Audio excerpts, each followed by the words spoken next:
We'll now call this special meeting of Jacksonville City Council to order. We'll go ahead and start the meeting tonight and go into, first off, we have some minutes. We need to go into closed session, Mr. Mayor. All right, we're going to recess the special. Ask for a motion to go into closed. Motion to go into special. Closed So session. moved. Okay. Second. All in favor? Aye. Okay. Closed session.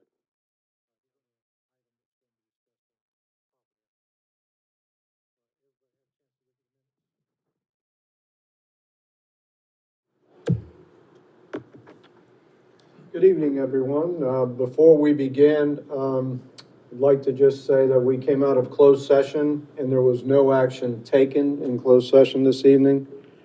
I'd like to go ahead and call this Jacksonville City Council meeting to order.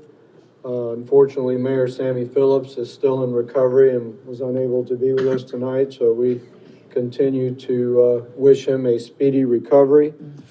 If I can ask everyone to please stand for our Pledge of Allegiance led by Councilmember Brian Jackson and our invocation by our City Attorney, John Carter. I pledge allegiance to the flag of the United States of America and to the republic for which it stands, one nation, under God, indivisible, with liberty and justice for all. Our Heavenly Father, we come to you again with hearts of thankfulness. Thankful for the blessings that you bestow upon us as the city of Jacksonville and upon each of us individually. We're especially thankful that you spared us from great damage last evening from Hurricane Isaias. And we give thanks for that and pray that your providence would keep us safe during the coming months as we enter this hurricane season. We pray for all those folks who are still dealing with all the issues of COVID-19. We pray for their families and for those out of work. And we especially pray for our leaders and those who are trying to find solutions and vaccines to deal with this pandemic. We pray for our military personnel. We remember the 8 who were lost on the West Coast in the accident, our Marines. We pray for their families. And we pray for all of our military and for their families. We pray for our mayor, for our council, and ask your guidance and direction to always be with them. This we ask in your holy name. Amen. Amen. Please be seated. As you will notice, we are continuing to utilize social distancing, and you'll see the amount of people in the room, and throughout the evening, we'll have different people come in and out for presentations in order to maintain social distancing. They'll be escorted in when their time comes up. Before you have the adoption of the agenda, we have 2 items that are at your desk that we would like added to, I think it's 15A. We can do a 16, or, well, actually, John, do you want to do a 15A? A 15A and a 15B for consent items for those For two. consent. And then we have, Councilmember Jackson has an item for the non-consent. And we can add that to, item number 18, John? Yes, sir. Whatever, maybe he wants to. It'll be non-consent, item 18. But doesn't he need a second? Yes, I think he would like to indicate what that item is, and I think he says he indicates he's Councilmember got a Jackson? second for that. Yes, sir, thank you. I would like to amend the agenda to include a motion to make Juneteenth a recognized holiday in the city of Jacksonville. Also to add Good Friday back on the calendar, or a floating holiday in observance of others that don't recognize Good Friday. We have that motion on the floor. Motion that we amend the agenda to include the two consent items and 1 non-consent. All right, have a motion. Any further discussion? All in favor signify by saying aye. Aye. Okay, that item will be number 18. Okay, and we have a special presentation, and I will ask all council members to please come down with me, and if we can, let's use our distancing, and if we can form a circle. Jerry, you good? Yeah, I'm good. Chief, you're up. Chief Mike Canero, please come forward. Public Safety Director.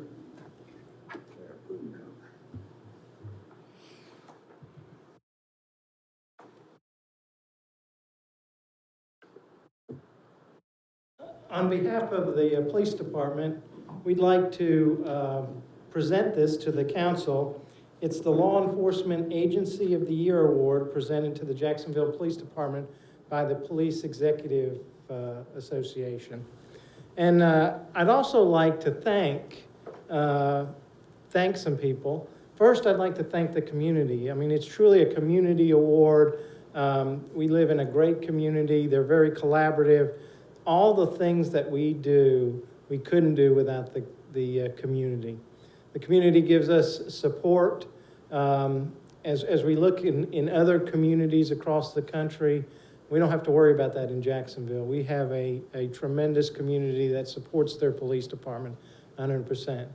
I'd also like to thank the officers, because the officers on a day in and day out, the dedication they have to making this community a better place is extraordinary. They spend countless hours and work diligently to make our community a better place. But I'd also like to thank the council, the mayor and council, because, you know, this award was about what we're doing with opioids. Several months ago, we got the IACP Leadership and Community Policing Award. That was for our use of force reduction. And, you know, those efforts really started with the council. They really started with discussions that we had in council meetings. And the commitment they made for resources, personnel, and philosophy to make Jacksonville a better place. And I think it goes to our logo, which is a caring community. And I think that permeates throughout the police department. It permeates throughout the community, and it all starts with the council. So, on behalf of the police department, we'd like to present you with that award. Thank you, Chief.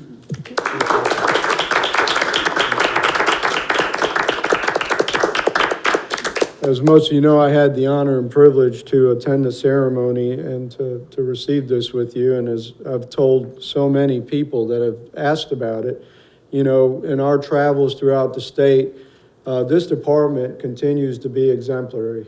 I mean, we are talked about in many parts of the state, asking us how we do what we do and how we're able to be so successful. And I think it's a testament of the department and the council, the initiatives that we've supported over the years, your training and education standards, and your tenacity in ensuring that we serve our citizens in the way that they want to be served. And again, I was at the other award ceremony with you in Chicago. So many different agencies could have been chosen, but we were chosen. And again, that speaks volumes for our community and the efforts that your department and your leadership have shown. So on behalf of Mayor Phillips and rest of City Council, thank you. And continue to do the work, and we will continue to support and educate to be a better department than we were yesterday. So thank you very much.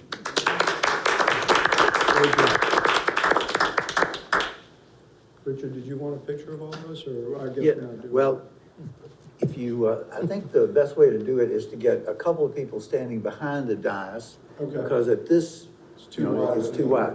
So if you and Dr. Washington, and maybe Mr. Thomas, She can stand over there. we have 4 here and 3 there.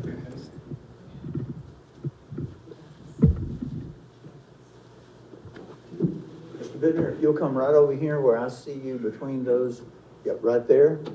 Mr. Warden, a little bit that way. Mr. Jackson, a little bit in. Yeah, that's much better. Thank you very much. Good. Thank you all. I like 2 8.5 by 11s.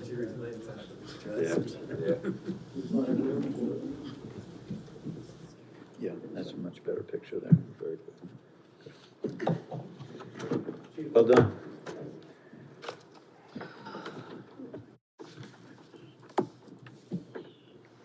Okay, thank you very much. And now it's time for our public comments, first public comment session of the agenda. It's a time that council has set aside for, during each regular meeting, to hear comments from the public. This is not a question and answer session, but a time for someone to express their views on city issues to the council. Each speaker who's signed in, the public comment, may come to the podium when I call their name. I guess we're gonna bring them in one at a time. Please, we'll have them state their name and address for the record, which we already have. So go ahead, John, please. First one will be, Mr. Ike Johnson.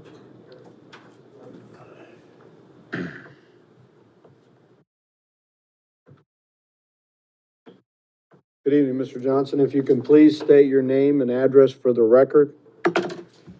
Yes, my name is Isaiah Ike Johnson, 206 Country Club Drive, Jacksonville, North Carolina. Thank you for joining us. You have the 3 minutes, sir. My pleasure. Thank you, Mr. Mayor Pro Tem, to the council, and to all of you who are present today. I stand in support of a recommendation that you may get later on today, if you haven't gotten it already, in support of Juneteenth celebration.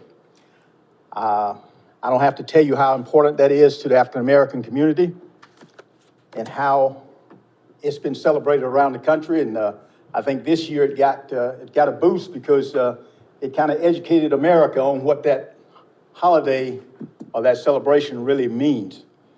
And so the proposal that you may get today, if you haven't already gotten it, will be in support of that, making it a holiday in the city. And I just stand to put myself behind it, along with other citizens in the city, that it be supported by the council. Thank you for your time. Thank you for joining us. Y'all have a good day. Thank you. Next speaker, John, will be Mike Humphrey.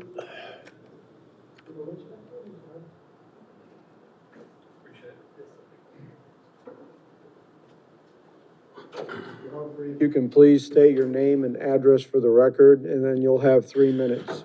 My name is Mike Humphrey. My address is 1125 Clayton Humphrey Road.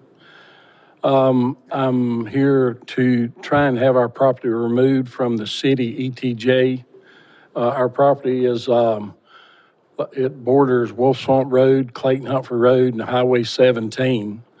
It's a family farm, and my children, they're the 7th generation born and raised on the family farm, and we've somehow or another gotten the ETJ, and it's presenting a lot of problems as far as their plans. They want to build and plant the roots at the family farm, and we'd like to be removed from the ETJ. And I've called trying to find out some questions and answers, and who represents the people that the ETJ, we don't really have a representative, but as far as like the sidewalks, there's questions on the sidewalks, this, that, and the other, but we just would like to be removed if we could. So much. Thank you. John, next speaker is going to be Carl Schmidt.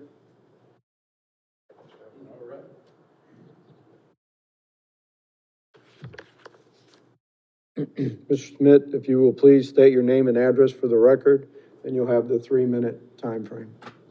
Good evening. My name is Carl Schmidt. I live at 101 Brighton Street. I live in Ward 2. And my comment will be very brief, but it is also in regards to June 19th. I came here to say that I simply cannot think of any good reason why there should be opposition to recognition, formal recognition of Juneteenth as a holiday. If one claims to believe in liberty and justice for all, then it only follows that one should be fervently in support of celebrating such an anniversary of liberation. Make Juneteenth a holiday.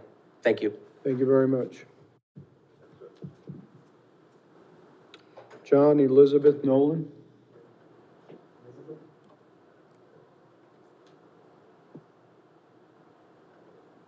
Good evening, Elizabeth. If you'll please state your full name and address for the record, and you'll have the 3-minute time frame. Yes, sir. My name's Elizabeth Nallen. I live at 506 Pebble Spruce Court, Jacksonville, North Carolina, 28546. So as I just said, my name is Elizabeth Nallen. I'm a Jacksonville native. I'm a White Oak High School graduate, and I'm a former chairperson of the Jacksonville Youth Council. I was also a member of the Harmony Youth Philanthropy Group. I'm extremely grateful for the city of Jacksonville for the opportunities they've afforded me. However, they contributed to me being able to attend Duke University and graduate recently from it. Congratulations. Thank you, appreciate it. While I'm extremely grateful for this city, I also have serious concerns about racism and white supremacy in Jacksonville. My name is on the petition to have the Confederate monument removed outside of the county courthouse. But I understand that there are many factors that contribute to the removal of that monument, and I understand why there's a delay in that removal. In the meantime, I'm extremely grateful for Councilman Jackson for proposing this motion to recognize Juneteenth as a city holiday. Because Juneteenth has widely been unknown outside of the Black community, I believe that many people think that this is just a day to be celebrated by Black people. However, my vision is that this is a day that can be celebrated by everyone in our community as we took a step towards racial equality and freedom, and a step towards the ideals that our country was founded on, that all men were created equal. The council's decision to recognize Juneteenth as a city holiday will demonstrate our community's commitment to celebrating our diversity and our support for racial equality. By officially recognizing this day, we create a prime opportunity as well to educate our citizens, most importantly our children, about the importance of this day for all Americans. I request that the council support Councilman Jackson's proposal and show their African-American constituents their commitment. Thank you. Thank you so much. We appreciate it. And apparently we have 2 more speakers that have not signed up, and if we can escort them.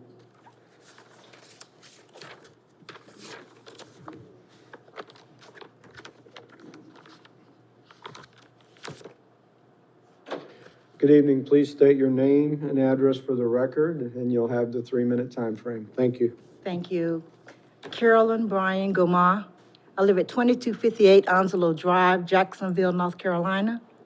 And today I come as representative of the others that are not here, that we are definitely thanking Brian and the rest of you for making this opportunity to make Juneteenth on the calendar. We wanted a holiday.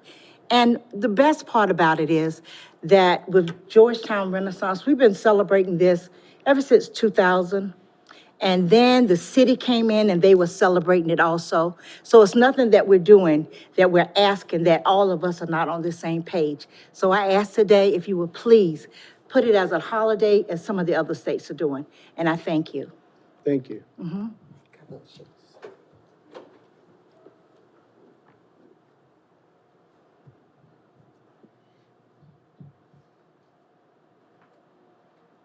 Good evening. Please state your name and address for the record, and then you will have your 3-minute time frame. Thank you. My name is Cynthia Watson, 203 Conover Street, Georgetown, Jacksonville, North Carolina. Thank you. I'm here to represent, to make Juneteenth a national holiday. We have been working with it since 2000. We've petitioned the state as a celebration. That's one of our main fundraisers, to raise money and awareness of the education, to educate people about Juneteenth and the history and the heritage of Juneteenth. So I would like to, you guys to make it a national holiday. Thank you so much. Thank you. We appreciate you coming. Okay, thank you.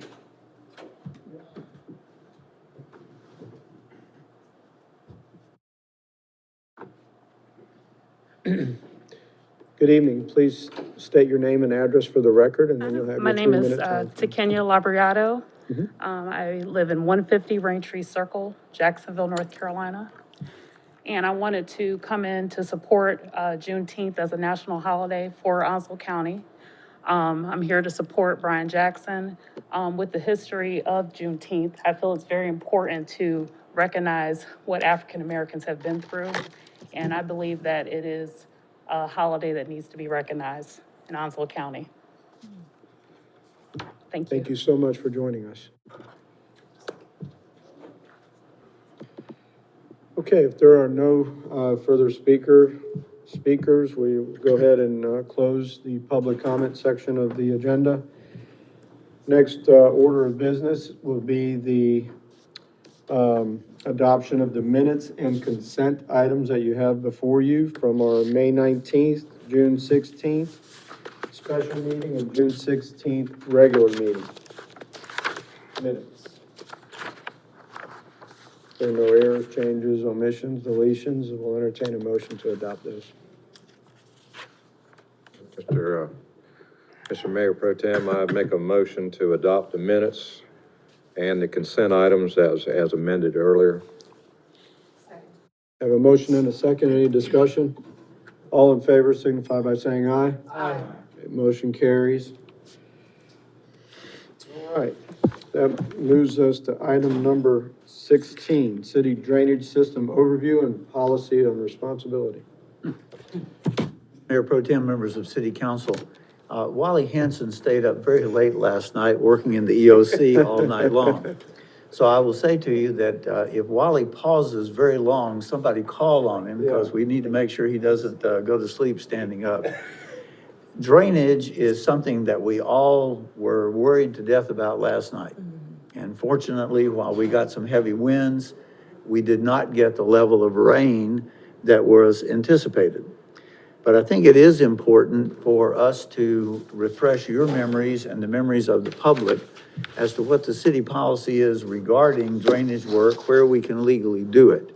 So I've asked Wally to put together a presentation. John is also going to make some comments on that. Wally, please. Good evening, Mayor Pro Tem, City Council. I finally have an excuse for looking the way I do. I stayed up all night. So this is a very well-timed discussion, I believe, especially given everything that we went through with the tropical storm, where we have some down limbs and debris all around the city that we'll be working over the next couple of weeks or months to get up. But I'm just glad that there wasn't more widespread damage and flooding associated with this. So the city's drainage network is comprised of 106 miles of drainage ditch. That's everything from roadside ditches to major streams that head out to the New River. We have roughly 85 miles of pipe, and we have about 5,000 structures. A structure is a drop inlet catch basin, the grate you see on the side of the road in the curb. So we have 5,000 of those that we maintain. And some of those are precast concrete structures, and some of those that were built in the 50s, 60s, and 70s are brick. So as you can imagine, there's a lot of maintenance associated with this system. What is not on this map are the pipes and ditches and structures that the city does not maintain. So those may include major commercial shopping areas like Gateway Shopping Center, the Walmart, Target. You know, as you see large asphalt parking lots, they have a lot of structures and pipes that collect the stormwater and then carry it to a stormwater retention pond. So those are not city maintained. While I left the ponds on, just so you can see how many we have around our system, because they are part of the drainage network, we don't actually maintain those. And we don't maintain the private pipes and the backyard ditches associated with those ponds. So the numbers that you see here are what we actually maintain, not the entire drainage network. And that can have an effect in our system. So tonight, I kind of want to talk a little bit about what leads to flooding, because that's where we're all concerned. So one thing that we cannot control is the duration and the intensity. And what I mean by that is if we get 2 inches in 30 minutes, our system is going to struggle a little bit, along with a lot of others. But if we get 2 inches over the course of a day, you probably won't see any standing water even in a curb anywhere. So it really comes down to intensity of the rainfall and the duration of that rainfall. Also, what goes into this is the design factors around the storm drain system. And I'll talk to you a little bit about what our current standards are. But as you can imagine, what our standards are today are not what they were 30 or 40 or 50 years ago. And if you think about Jacksonville over time, it has grown. So we continue to add infrastructure, buildings, parking lots, and built upon area that still has to get back ultimately to the river, because that kind of is our runoff. So we also get that into open grassed areas, swells, so that we get percolation into the ground as well. But a heavy rainfall can't percolate right away, so it's going to naturally run off and won't make its way to the river. So as you have older areas with newer areas built upstream, then you have chances for increased flooding. And then, of course, we have the maintenance of the existing drainage network, and that plays a large role. So I said, start a little bit about the city's current requirements for design. Our open swells are designed to a 25+ year storm. And I'll talk a little bit about it, what a 25-year and a 10-year storm are, because we're going to use those terms. And then our stormwater pipes are designed to a 10-year storm. And our structures, the catch basins, drop inlets, those are actually designed also to a 25-year storm. And while I can anticipate the question, well, why the 10-year storm? Well, that's kind of an area where we decided as a city that it's reasonable for accommodating that size storm and the cost associated. We can design or try to design to whatever storm we want to handle. The problem is that also increases design costs, construction costs, and overall maintenance costs as well. So there are costs associated with this, and this is fairly standard for larger municipalities, but I can tell you that in rural areas and the state requirements, it's actually a 1-year storm. So we far exceed what many others around the area actually require. So I talked about the 10-year storm and the 25-year storm. A 10-year storm doesn't mean that that storm is going to happen once in 10 years. I think that's, to me, it's a little bit misleading. That's what I hear. If I hear a 100-year storm, I expect that storm only to happen once in 100 years. But that's not really what it means. It really means that if a 10-year storm has a 10% chance of occurring with any given storm. So we can have many 10-year storms in a year, and actually we do.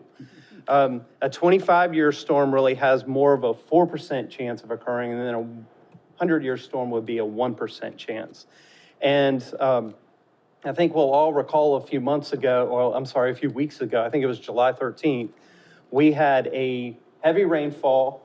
Parts of the city saw between 5.5 and almost 7 inches of rain, depending on what part of the city you were in. That exceeds a 100-year storm. That actually exceeds a 100-year 6-hour storm. I didn't look at the 500-year storm requirements, but there's not a system that can handle that kind of rainfall. And again, it comes back to the intensity and the duration of that rainfall. So here's a few pictures from that rainfall. This is the Belfort Homes area. This is actually courtesy of Mr. Jackson. This is one of the streets there. You can see that there's just nowhere, the rain fell so hard, there's nowhere for the water to run off to. This is the Country Club Villas area. Again, large built-upon area, all drains to ditches behind the units, but the water, it fell so heavy, the water couldn't get there. And then this one was actually shared by a resident. They emailed it to us. And you can see kind of in the middle of his yard, there's can you turn on the annotation for me? I'll need it in just a minute anyway. But there's a little bird bath in the middle of the yard that's probably 3 foot tall, and it's only maybe a foot out of the water. But what you don't see is just behind these bushes is a pretty major drainage ditch. So it actually filled up the drainage ditch and made its way into his yard. And again, he's on this is in the Belfort Homes area, the Bryn Mawr area, and it's actually trying to make its way to Northeast Creek. So this is a major drainage way, but he shared this picture with us. So we talked a little bit about the duration and intensity of rainfall that we cannot control. We talked about our design requirements, and we talked about how growth can impact existing areas. We also need to talk about maintenance. So this is our policy on, or our current policy on stormwater maintenance. We only maintain and are only able to maintain stormwater that runs off of either city-owned property, so that could be parks, that could be facilities like City Hall, the Public Services Complex, the Center for Public Safety, so city-owned properties, or city street right-of-ways, which is really our overall largest drainage area. What we do is we actually remove obstructions to the flow. So we make sure that, the level of the ditch is maintained, that as major impediments fall into the ditch, that we get those removed.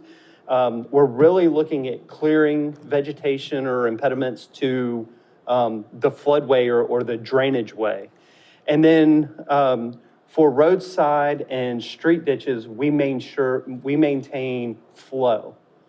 And then we, as part of the ISO community rating system, we actually have to develop and follow maintenance schedules. And that actually goes into our ISO rating. And we do not allow permanent easements and structures. What we do not maintain are ditches or structures, drop inlets, those kind of things, or pipes that drain private property. So, your Walmart, your Target is a great example. But also another example are homes that have ditches in their backyard that drain their backyard, or that drain their neighbor's backyard. You'll have a ditch that several backyards flow into, and then it runs off. Those don't drain a city street, and they don't drain city property, so we are unable to maintain those. Our current policy says that we don't clear the vegetation along ditch banks, even if it's in an easement area. So we maintain the flow of the ditch, the channel of the ditch, but we don't maintain the banks. That is up to the individual property owners to maintain. And we do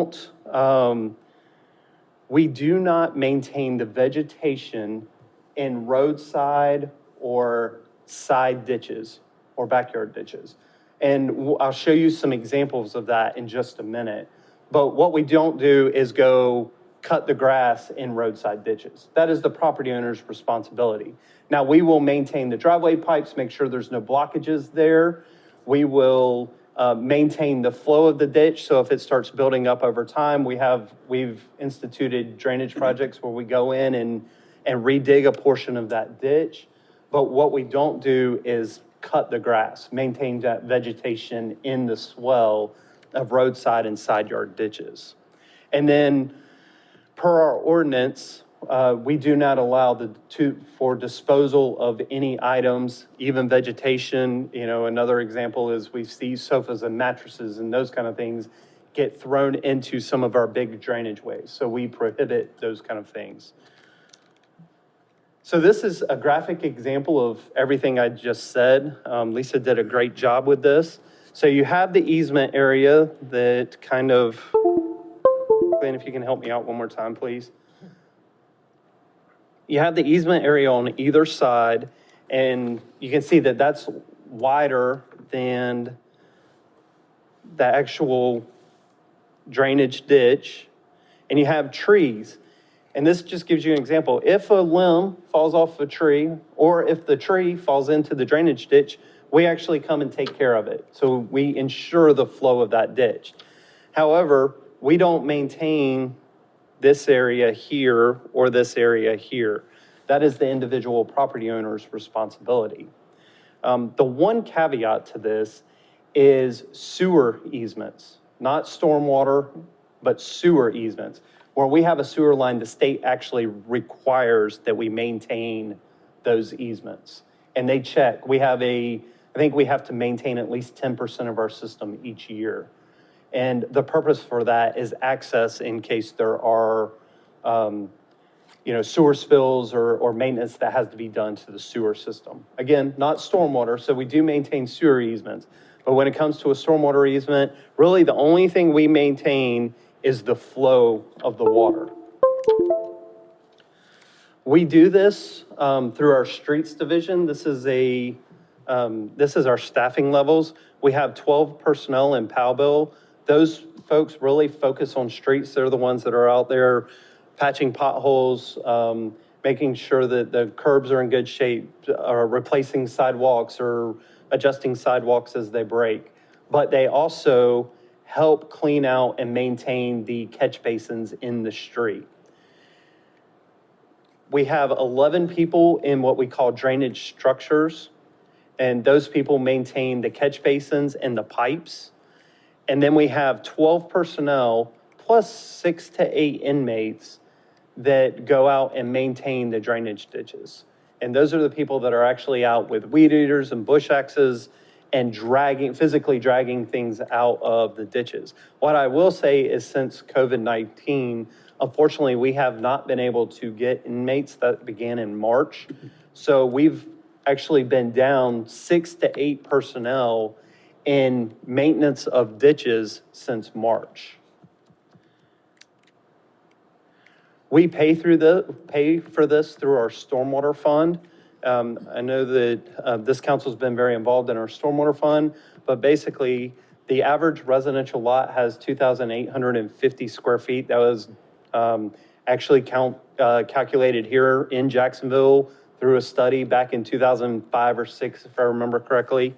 And then what we did is we said that we will bill based on an equivalent residential unit, or ERU.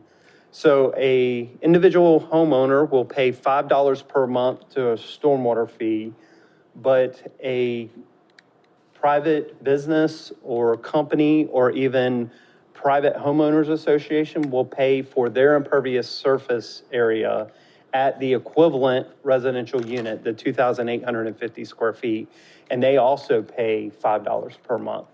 The largest payer into this fund is actually the city of Jacksonville. It is for all of our city streets. The city pays into the Stormwater Fund for the runoff from our city streets, and we pay it the same equivalent residential unit. And that is, our total for last year was roughly $594,000. Wally, Yes. could you back up Sure. for that? Do you think that word lot is maybe an error? I mean, The impervious area. Yes. Okay. It's an impervious area. Guys, that's, yeah. Thank you. Hey, Wally, Yes. do you have identified somewhere where, when you went through the maintenance personnel, what that is equivalent in miles? We have never calculated a ratio of person per mile of maintenance or anything like that. Yeah, I was trying to get people to understand, because I've done a lot of traveling with you to let people know how much work is really done, with our staff. We're grossly understaffed, by the way, the amount of work, we have some hard-working people based on what we need. I know, like we talked, a lot of people, as long as it flushes and it comes out the sink, people are happy, but there's a lot of other, things that go into that process. But Part of the challenge is we don't have any flooding problems till it rains. So it's it's one of those, you don't think about it till it, and our call volume shows that. Is that an axiom? Our call volume shows that. If we're forecasted a hurricane or a tropical storm or a major rain event, our call volume significantly increases because everybody thinks of it all at once. See what engineering school will do for you. Well, can you talk about, a lot of folks talk about, the backyard ditches, assuming that it is our responsibility. When they purchase homes, is that indicated anywhere? Where is it distinguished that it's not our responsibility to maintain those as part of our stormwater drainage? I'll let you handle that. Thank you. The city code. That question comes up a lot. The city code says the following, and it's entitled Drainage and Utility Easements. Excuse me. Easements for installation and maintenance of utilities and drainage facilities are reserved as shown as recorded property plats, and that's what you're referring to. Within these easements, no structures, plantings, or other materials should be placed or permitted to remain which may damage or interfere with the installation and maintenance of utilities, or which may change the direction of flow of drainage channels in the easement, or which may obstruct or retard the flow of water through the drainage channels in the easement. This is the significant, this and the law go together. The last sentence, the easement area of each lot and all improvements in it shall be maintained continuously by the owner of the lot, except for those specific improvements for which a public authority or a utility company is responsible. And the North Carolina state law, as spoken through the Court of Appeals, basically says this, and I'm quoting, "The general rule in this state is that there is no municipal responsibility for maintenance and upkeep of drains and culverts constructed by third persons for their own convenience and for the betterment and enjoyment of their property, unless such facilities be accepted or controlled in some legal manner by the municipality." And that's where the city's policy during the time that I've been here has always been that unless it drains city property or drains the city street, just because you got a ditch in your backyard, that is your responsibility to maintain unless you can tie it to one of those nexuses. The water's coming from city property or a city street. And I think that, go ahead, please. Is that true also of when we moved from pure curb for diverting stormwater to these swells between the properties? Like in the commons area, I think every 5 or 6 houses has a swell from the street back to the drainage ditch. Are we responsible for those two as well? They drain city streets. Actually, the ones in the comment, that's a great segue, because this is a picture of exactly what you're talking about. This is a swell. Picture was taken in the Commons, and what Mr. Bittner is referring to is it's a low-impact development. So there's a catch basin in the street that catches the stormwater, and then it runs to a swell, which allows for the storage of stormwater and allows slower runoff. And you can see that this one is not well-maintained, but the city is not actually responsible for those because under their stormwater permit, the HOA is responsible. But the HOA then turns it back onto the homeowner, much like we do for the vegetation. Let me add one comment there.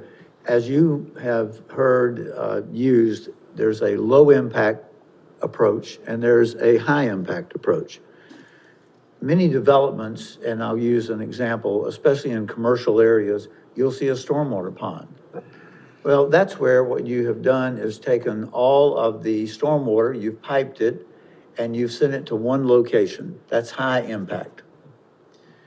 When a developer comes in for a commercial property or a residential property, they can choose low impact or high impact. Well, most, if not 99.9%, if not 100% of commercial development, they really don't want low impact. What they want is one stormwater pond. So for example, if you're up at Academy Sports, you will see a very large lake that is there behind. Well, that's not actually a lake. That's a stormwater pond. And when they develop that, pick a number, 20 acres or so of property, every lot in that commercial development now has the right for their water to come through pipes to that large basin. That's high impact. When a developer decides that they are going to build Williamsburg or Carolina Forest or the Commons or any new subdivision, they have to decide, are they going to do a low impact approach or a high impact approach? But in either case, the state law requires them, meaning the homeowners association, to maintain it. So if you go to Williamsburg, you will find that Mr. Koenig decided that he would use stormwater ponds. And that's why in Williamsburg, you'll see house, house, house, house, house. Whereas at the Commons or Carolina Forest, you will actually see what's on the screen here. And you will not find in those subdivisions a large stormwater pond. You will find these.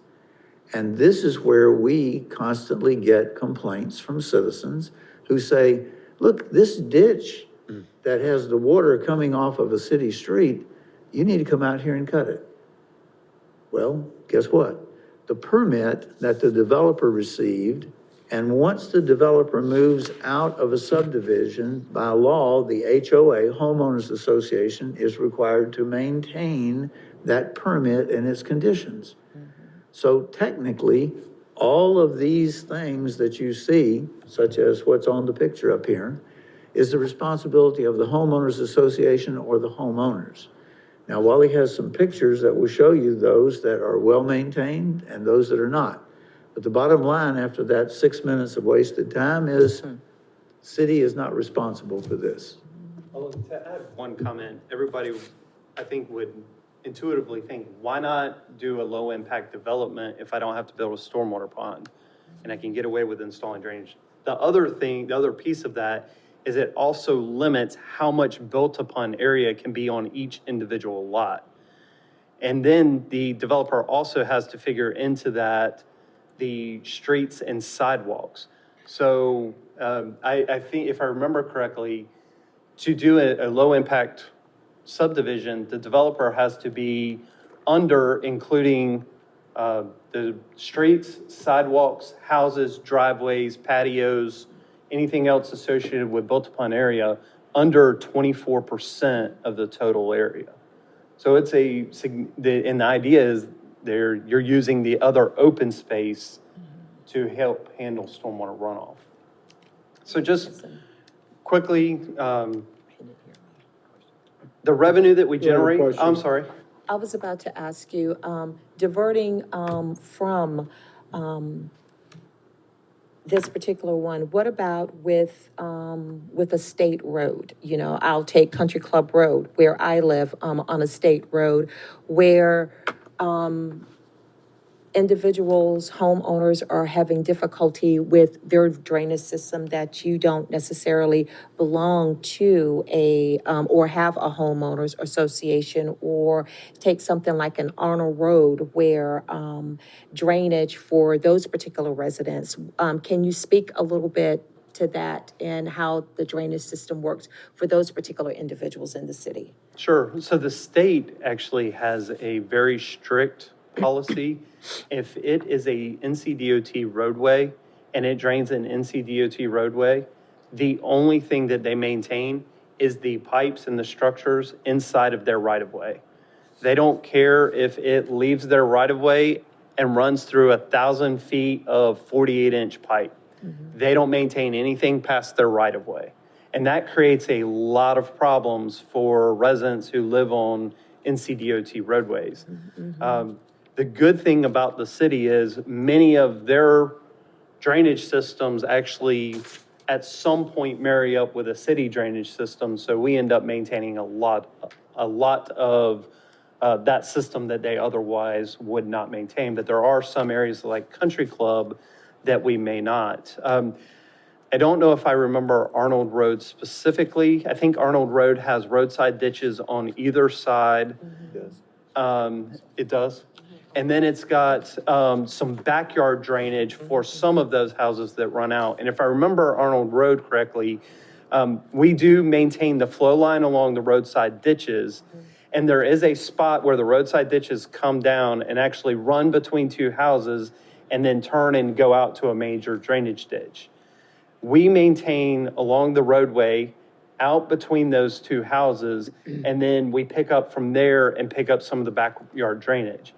The catch for Arnold is where that runs out, there's some private ditches that run along the back of houses that we do not maintain because they do not drain any city property or right-of-way.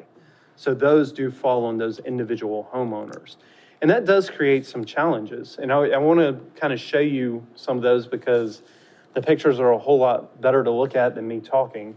This is a well-maintained roadside ditch. The grass is cut. You can see a large area of the driveway pipe down there. There's not a lot of water standing. Just a well-maintained roadside ditch. Same neighborhood. This is a roadside ditch. Somewhere in that overgrown area is a culvert that everything upstream runs to this point and then has to run through their driveway culvert and out. And you can see further down, you know, the residents do a good job, but right in this area, this will cause water to stand and back up. Is this in the city? It is, yes, sir. And this is actually in the same neighborhood of the one I just showed you. Do we have any enforcement capabilities on that? I'll talk about that in just a few minutes. Here's a side yard that's well-maintained. This actually drains between two houses. The rocks that you see there, there's a pipe that comes from the street and flows into that open swell.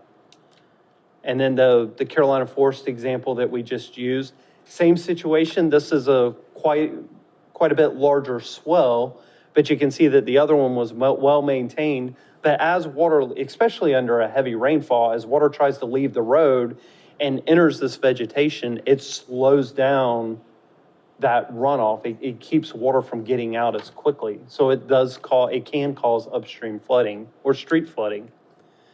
And here's two side by side. This is a side ditch where one property owner maintains right down to the middle of the ditch and the other property does not. Here's a city maintained channel, and I use this to show you that you can see that there's some riprap on the bank to prevent bank erosion. You can see the little concrete wall on the other side to prevent bank erosion. These two pipes actually come together like a T, and then it flows up in the picture. So it actually flows on out behind these houses.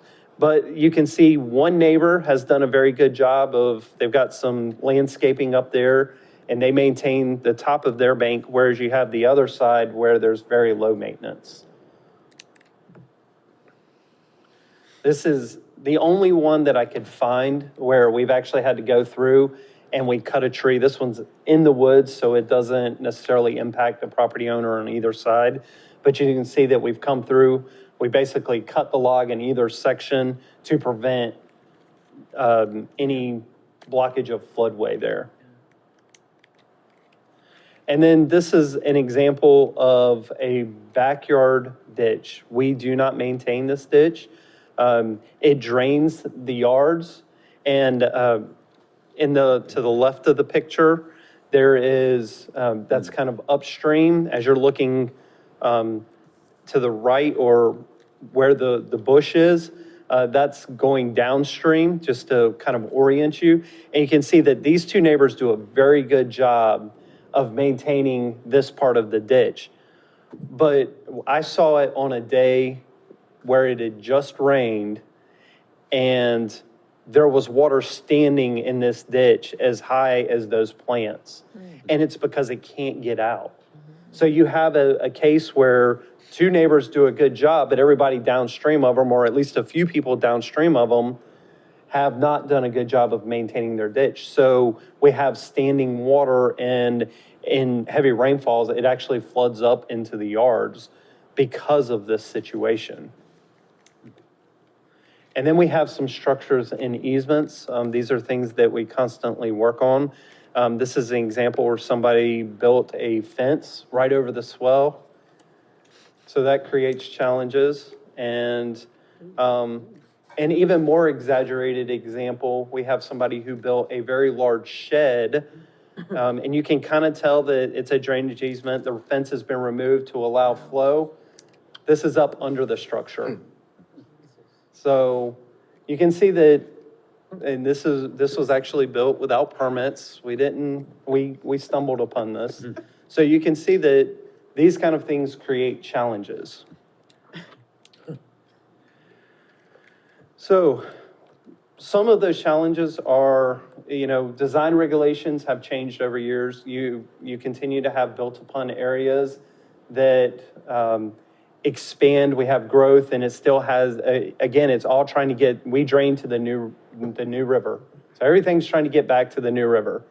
It either comes through Mill Creek on, kind of in the Northwoods area, or it comes through Scales Creek in the Bryn Mawr area, or the Ellis area, or it goes in the Pine Valley area out to Northeast Creek. But all of those end right back up in the new river. As you've seen, not all of the ditches are maintained appropriately, so that does cause problem.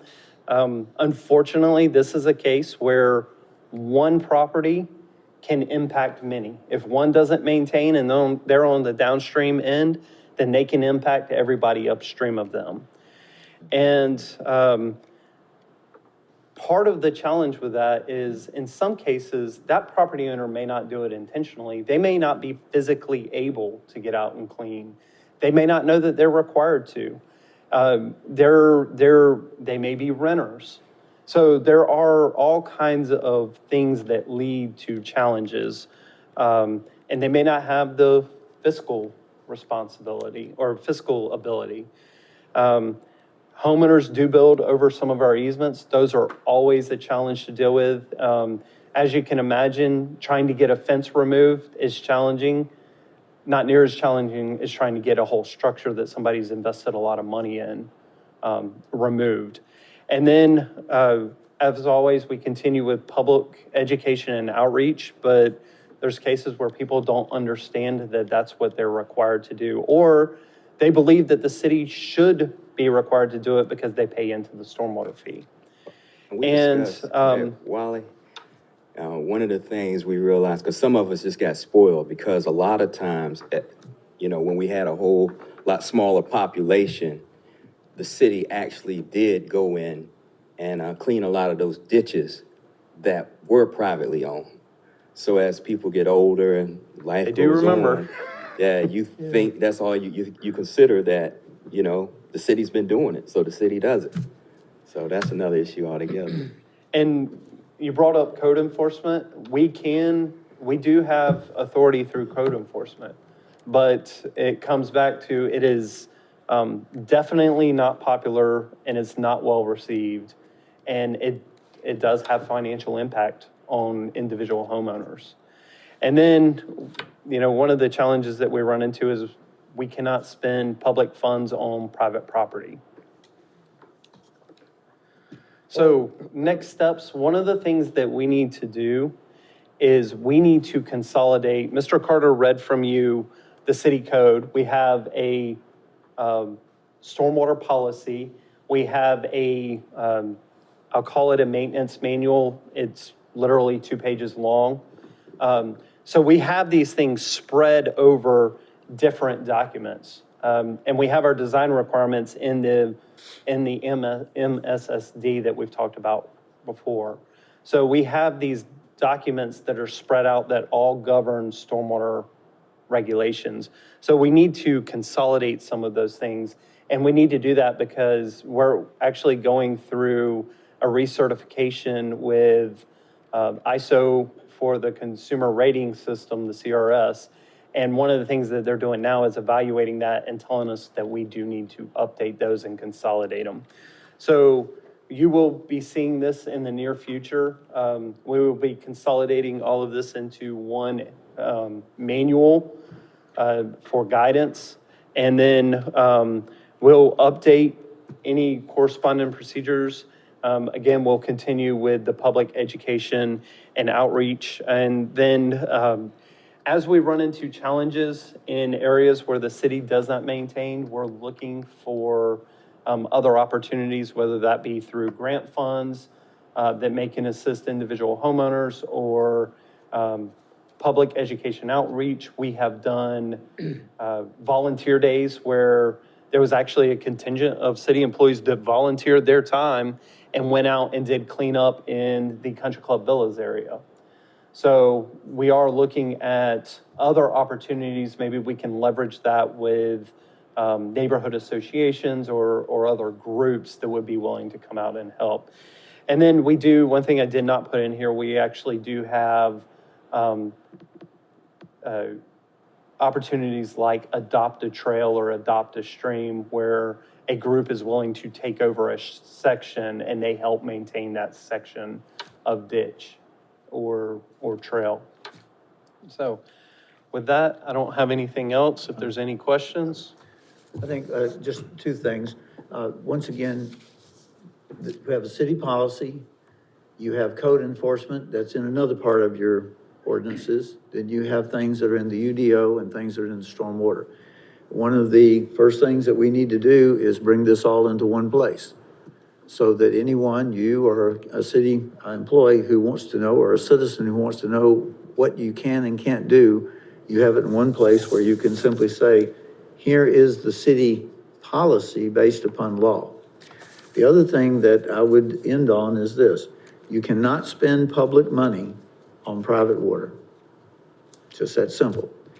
The problem with that is we have low-income neighborhoods and expensive neighborhoods. We have elderly people, we have young people.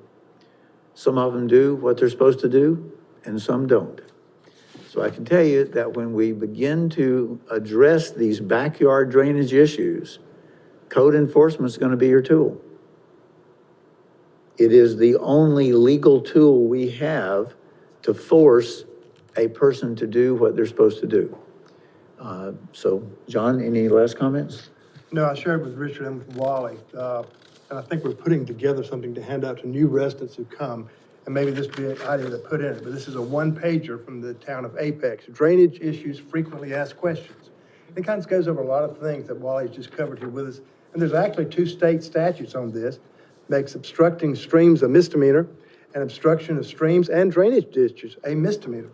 So I'm not sure we want to empower, but again, folks have the power if they want to carry their neighbor to court, but there are laws on the state statutes that cover this. But something of that nature, again, might be helpful to folks as they come into the community. Thank you. Wally, do those ditches, do they all eventually flow water to our stormwater facilities? In other words, they were built by the builder for a said purpose. Did we not have adequate drains at the time, or I think is it just more drainage? I guess I'm trying to determine, why are those ditches even there if they're not needed? some of them were put in by the builder at the time of the development to just move water away from the homes and away from the development. And many of those do end up eventually into one of our ditches. They're just upstream of that. So we don't go in and we'll maintain, where we pick it up from our part, but there may be, the example I showed you with the private backyard ditch, I think there's probably a dozen homes between them and where we actually pick it up. So there's challenges there with the distance and have, one person may do a good job, but 2 or 3 others do not. Well, and that's, I think, where the issue lies, and I'll just play the devil's advocate, is, most homeowners that have a ditch are assuming it's a stormwater ditch that was put in by the city to drain rainwater that they've already paid taxes for. I mean, let's just be honest. And therefore, they don't feel like they need to take care of it, or they should take care of it. So the question that I'm asking is, are all those ditches actually stormwater ditches that actually remove water, or are they just swells that were put in to remove individual water, but not to a stormwater drain? Well, actually, I will tell you, looking at many of the older subdivisions, they were simply designed to drain your backyard. Right. They were never designed, they were never designed to transmit the water to a public way. They were not to transmit public water. They are simply there so that when you have your house here and you want your backyard, you slope it away from the house, but it's carrying private water. And unfortunately, many of the older subdivisions, and even some of the newer subdivisions, we don't have any standards in the MSSD, which is our standards book, relative to how you properly grade a lot, other than the fact it has to be graded away from the slab or the foundation of the house. So it really is, as we've looked at this, it's one of those things where government would like to solve everybody's problem. This is not one that we have a legal authority to solve. So how do we address it? We address it by trying to find volunteers. Quite often, the military, especially the Marines, they will call and they'll say, look, I've got 30 people who need a public service come. So we will take them out there. It's just like the work that city employees did at Myrtle Woods or Country Club Villas. Not a requirement. Yeah, another time in history, I was taking tree limbs out of a ditch, and I looked over at a fellow with the hat on, and it was the city manager, so I know he don't have a problem about having a winter project. We don't like summer projects in wet ditches, I can tell you that. Any other questions for Wally? Yeah, one. Councilmember Benner? The transportation hub that's under construction. Yes, sir. I see hundreds, if not 1,000 feet of culverts stored on the property. Are we going to treat the runoff through detention ponds or a combination of that and through drainage? And where's that drainage going to? It does have a stormwater pond associated with the project, so they'll collect the stormwater and run it to the stormwater pond. And then from there, it would run off into the natural drainage system. And what I will say, we do have requirements as things are built now. And the simplest way to break it down is, I am not an engineer, but the post runoff cannot exceed the pre-runoff of a development. So if a property is undeveloped, the engineer has to calculate the stormwater before that property is developed. When everything is built and the stormwater system's designed, the runoff has to equal what the runoff was before. So theoretically, the runoff should be the same. The challenge is that's for a certain storm. So if you have a hurricane or a tropical storm or a 100-year storm, it's going to exceed or could exceed the design capacity for that drainage system also. But the idea is that the post-development runoff for new development does not exceed what the current runoff is before the property was developed. So I can assure those property owners behind the transportation hub, Penske and what's the plumbing company? It should not be any worse than it, Should Ferguson. not be any worse than what it is now. It should not be. That is correct. I was going to say, with the frequently asked questions sheet that Mr. Carter alluded to for new individuals coming in, if it's not too much of a financial burden, is there any way that we can, once that sheet is available, can we just include it in the water bills so that citizens who don't know, they now can have that information so that everyone will be on the same page? I know that Glenn and media are actually working on I think it was called City 101. I reviewed the document and it actually goes through pretty much everything, not just stormwater, but it goes through water and sewer and trash and everything else.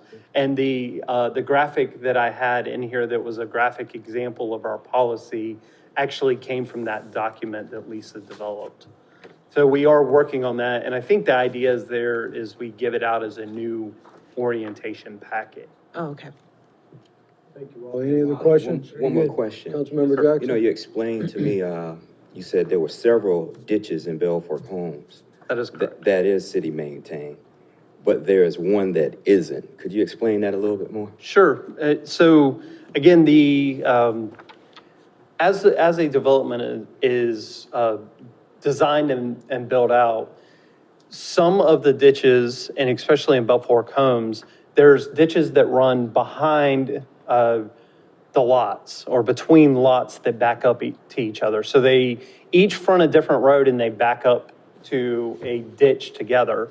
In many of those cases, to get the drainage off of the roadway, what they did is put in drop inlets and then piped it to the ditch that's in the backyard. So that ditch in the backyard not only drains the individual property, but it drains the city street as well, because that's how the developer chose to move stormwater off the city street and eventually to the drainage network for the development. So several of those ditches in Belfort Homes actually drain the city streets. So the city does maintain those. But one of the ones that we talked about specifically that I showed you a picture on, the street the street actually surface drains to drop inlets and then is piped to a different location. So the ditch behind those homes does not drain a city street. It doesn't drain anything but those individuals' backyards, so the city cannot go in there and maintain it. So it looks like we maintain one area of ditches and not another area in the same neighborhood, but it goes back to the Arnold Road discussion. We're maintaining the portion that receives the city runoff and not maintaining the portion that is privately owned. And it gets confusing when you're in an area like Arnold Road or Belfork Homes, where you have city drainage system and private drainage system that end up going the same area. Any other questions? Paulie, thank you very much. I appreciate it. Thank you. Well done. Okay, next order of business is item number 17, a discussion on ETJ reduction. Dr. Woodruff? Jeremy's joining us. Several weeks ago, actually several months ago, after a series of studies, the City Council authorized a reduction in the ETJ. ETJ stands for Extraterritorial Jurisdiction. We've had a request by several property owners, not just Mr. Humphrey, who was here earlier. And so what we've asked the planning department to do is refresh your memory on what we reduced and why we kept certain things. What we would like to do at the end of that is to say to you, do you want us to further reduce? And the reason why we're doing this up front is that if you don't want us to further reduce, it's going to save a whole lot of staff time. But if, on the other hand, you want us to further reduce, we don't mind spending that staff time. So, Jeremy. Thank you, Dr. Woodruff. Mayor Pro Tem, Council. Just as Dr. Woodruff mentioned, to refresh your memory, municipalities will use our legal ability to impose zoning and planning in our ETJ. Traditionally, the ETJ has been used to ensure compatibility with land uses and design requirements with our UDO, our neighboring areas, all throughout the city. The map before you shows our ETJ as it currently exists. This is with our most recent reduction. The recent reduction, I believe we took it to you in March. The county commissioners approved it last month. Maybe some of you caught their meeting. They did have a number of folks come in their public comment section expressing why they weren't taken out, why they were still in it. There was a couple of folks who didn't know what ETJ were, didn't realize that they weren't even in the ETJ. But for that reduction, the staff analyzed services we provide, corridor projects, our plans, our MPO, et cetera, our existing and planned infrastructure, not only with the city, but with OMWASA, and our identifiable boundaries such as roads, creeks, power lines. We gave consideration to the gateway areas, developable tracts, growth management, and trying not to split up subdivisions. Also, additional considerations were the regulations and enforcement of our ordinances, the zoning, building of fire. Those all are related to landscaping requirements, signage, building design, buffering, the traffic studies that we do with large developments, and the MSSD, which Wally spoke about before. Other factors that we took into that reduction were lack of political representation for ETJ residents, no tax revenue, vested rights for future annexations, meaning that if another municipality or government gave an approval to a developer and then they came to the city for utilities, they have a valid approval with another municipality or another government that we by state statute have to recognize, and that vested right may not meet our codes. It may not meet our development standards. We also looked at routine fire inspections when we recommended the reduction prior, and again, citizen requests, as you heard earlier tonight. This map again shows that the numbers that we took out with the most recent reduction, the 59 parcels in the Onslow Pines area, 22 in the Gum Branch area, which we gave tremendous scrutiny to. The Ramsey Road area, 32 parcels, Halltown Road, 40, and then the Piney Green, 186 parcels. I present this to you on the Wolf Swamp area because this brings home what our public comment speaker spoke of earlier. It shows one of the areas that was mentioned in front of the county commissioners. This shows our current jurisdiction blanket by just showing our zoning. And this is, it's a little hard to see, but the cross hatching is city limits and just the diagonal hatches is ETJ. Another area that has come up in question since our reduction and via the county commissioners and calls is, again, the Gum Ranch Road area. And then the final area that's come under. Jeremy, those Yes, are sir. so hard to see. I understand. They're no benefit at all. Oh, I mean, I'm trying not to be blunt. no, I agree. No. I agree.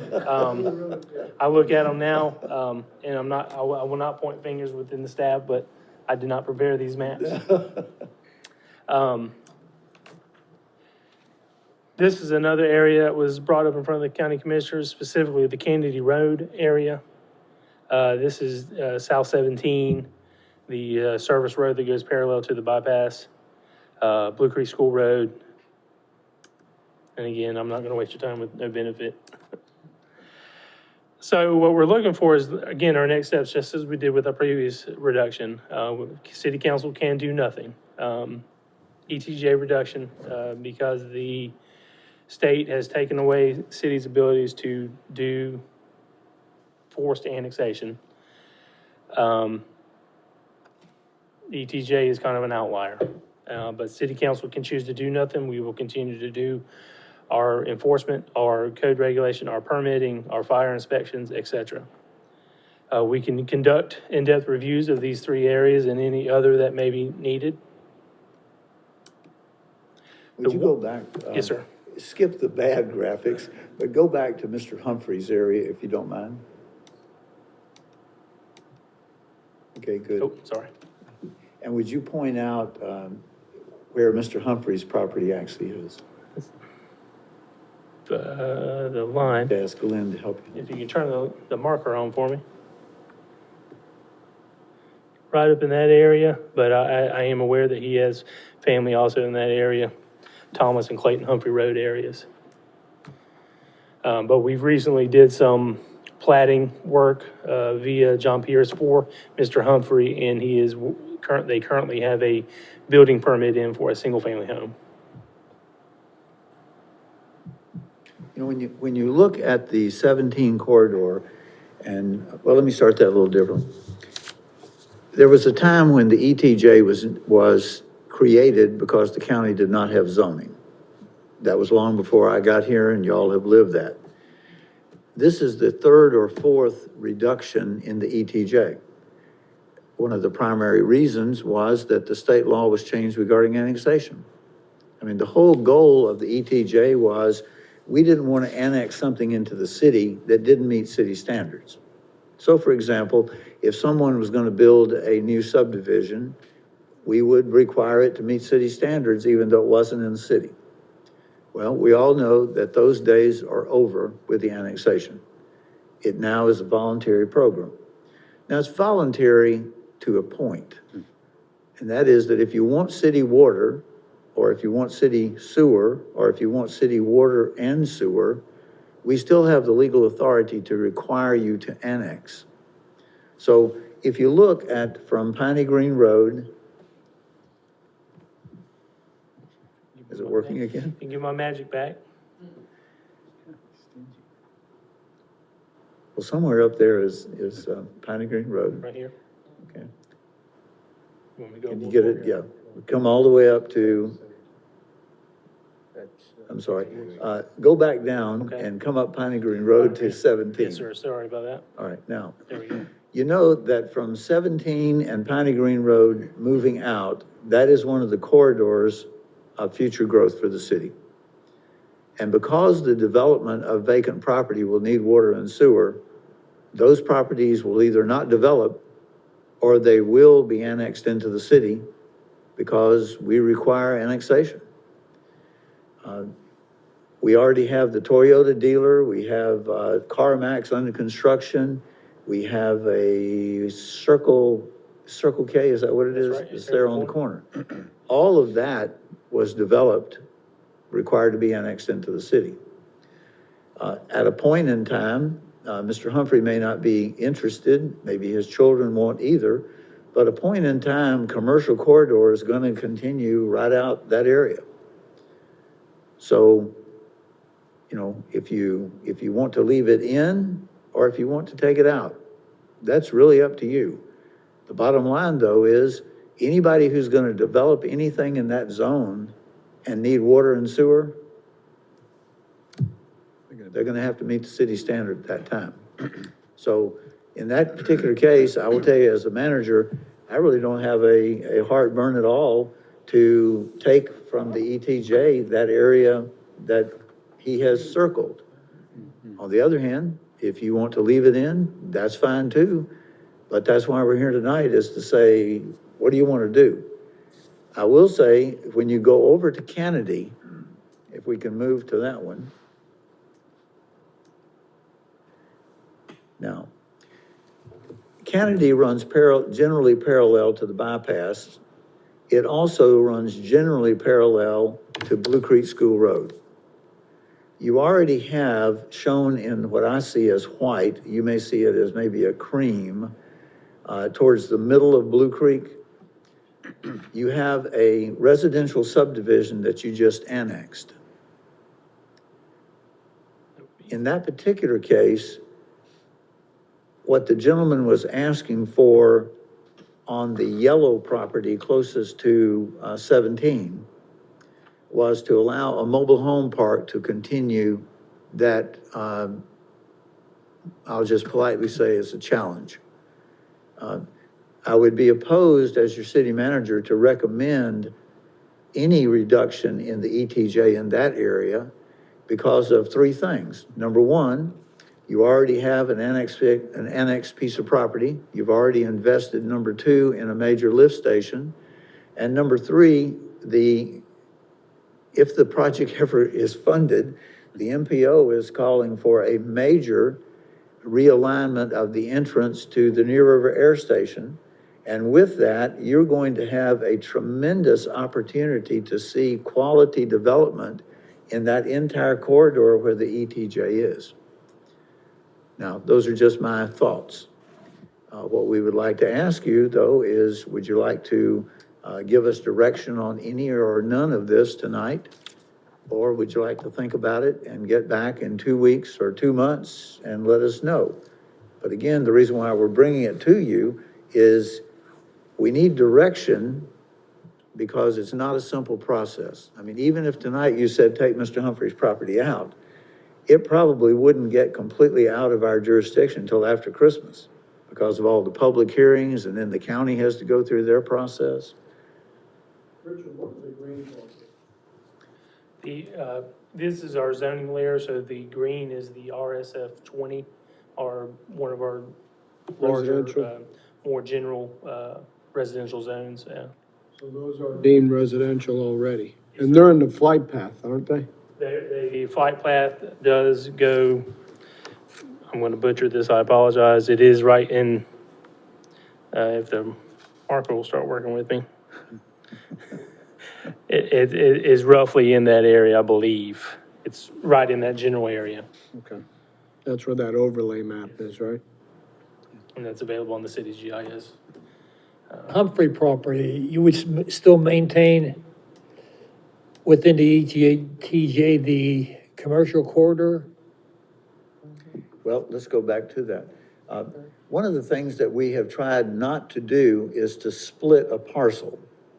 One thing you could certainly do, because if you notice the zoning on that, it is split. You could take the residential, which is the green, and take it out of the ETJ and leave in a reasonable depth for commercial. Or you could leave it all in, or you could take it all out. Obviously, our interest is not just the residential that could be built in everything that's colored, but really the commercial growth that's gonna be out there. Didn't we have an issue with a zoning change out there in regards to, the flight path? And how does that affect? Not the flight path, we had a recent rezoning, actually on 17, where it was commercial, and the people want to Residential. do a residential. They wanted to convert it to residential and it didn't meet. So it wouldn't change any effects on that and removing that. Not with current development, no, sir. Okay. Council? Yeah, I'm ready to help out the folks that want to get out. I mean, if it's, like I said, it's not gonna, we have no real benefit at this point. We're not, have the opportunity to force annex like we did before. Especially with the impediments for development that, you know, this, like you mentioned, the sidewalk requirements and those type things that we require that they don't have. So, I mean, I was supportive of the reduction last time and probably more supportive than we really went with because, again, I feel like it's kind of something that's lost its purpose in a way.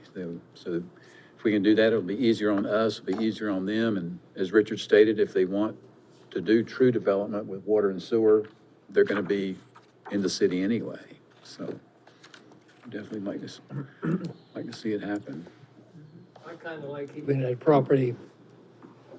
Is it zoned commercial now, the corridor? Jeremy, would you? Part of it is. Yellow part. Are you back on 17? If the I'm market's back working on the for Swale me, Swamp area. the orange and green areas are zoned residential. There are spots of commercial CC zoning near the intersection of Clayton Humphrey, Thomas Humphrey, and Wolf Swamp. And then you have a intermittency of corridor commercial and industrial along the south side of New Bern Highway. And then on the north side, you have a intermittency of residential and corridor commercial. So it's, the trend is doing what we've always envisioned it and planned for, and that's develop commercially as folks want to develop it. Well, maybe you got me confused now. What's the Toyota? They're annexed in. Yeah. Commercial, right? Yes, sir. That is the, if this marker would work, I'll. Properties to the north and south of it? Yep, that is the Toyota dealership right there, That's Hood? right there. Toyota? Yes, sir. Okay. And this is the under construction CarMax. This property is currently vacant, as is this one. They are zoned industrial, and we've never come forward with a rezoning because they still wouldn't be able to develop it as we've seen commercially. But the Humphrey property, to be clear, both the green and the yellow on the Humphrey property are what? Residential, the orange or the yellow is RMF LD, and the green, again, is the RSF 20. So one is single family and the Right. frontage would be a low density multiple family. Duplexes or single family. To change the subject, but can't we initiate a rezoning for those adjacent parcels like we've done in other areas? Yes, sir. Yes, sir. Just to make them congruent? Not, that's for a different discussion, but I just. No, not to show my hand, but it is something we are working on, and it stretches not from the sewer station on 7 South Marine Boulevard all the way through here. All the properties that were on the old railroad, a lot of them still are zoned industrial, and staff it's been a side project to come back with a large-scale rezoning to bring them into CC zoning. I think it would just expedite Yes, sir. whoever the potential owners may be Right. when they're ready to do some development. They don't have to wait through that change process. We'll move forward with that. Thank you.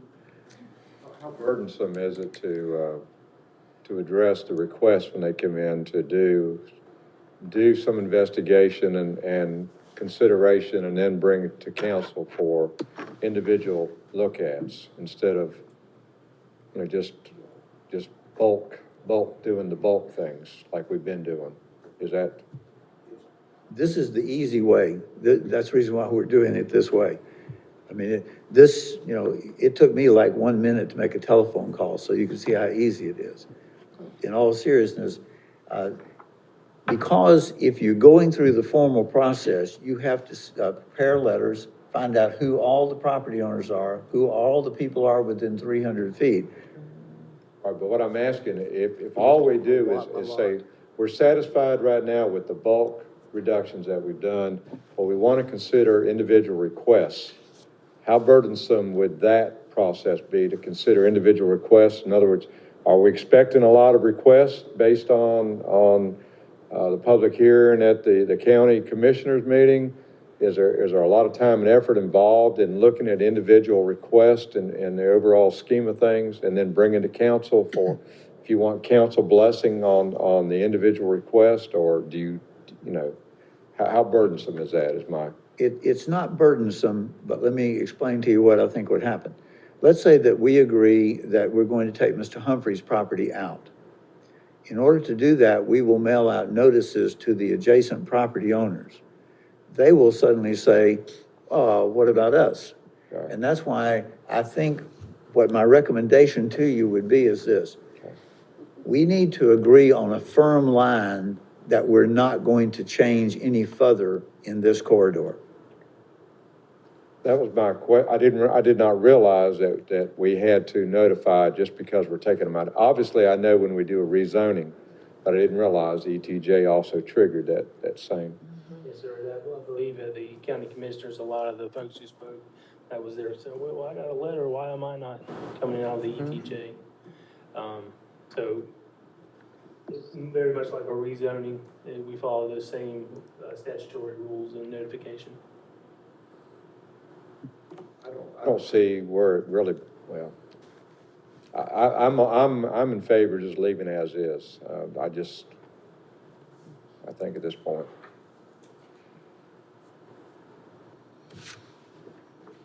The discussion? What is the major heartaches that the individuals that stay in the ETJ have? What is? Well, they have to meet they have to meet the Unified Development Ordinance or our zoning code. And sometimes. Development. Pardon me? If there's any activity on that particular. Correct. If they're gonna do anything, it's an extra burden for which, you know, they don't get the fire, they don't get the police, they just get the rules and regulations to abide by. They don't have the benefit of the city, except they just have the burden of meeting our standards. I want to work with the people that need to get out to help them accomplish what they want to do with their property. I mean, that's just my opinion. Okay. I understand the hesitance on the corridor, but again, you've got the safety valve that nothing's going to happen there without your acquiescence anyway, according to water sewer. They're not going to go build put in a well and a sewer system for a small parcel. They're going to have to come into the city and request the sewer from us. So you've got that, like I said, safety net that helps you get what you're, attain your goal in that area. But, for somebody just trying to build a couple of houses on their own property, it's too much. I mean, at this point, that's the way they feel, so. Guess we, Area with water now, on Wassa? Yes, sir. So We will our, be providing sewer, and as you know, we're working with Onwassa very cooperatively now. So we'll be providing sewer, which will require development to annex in.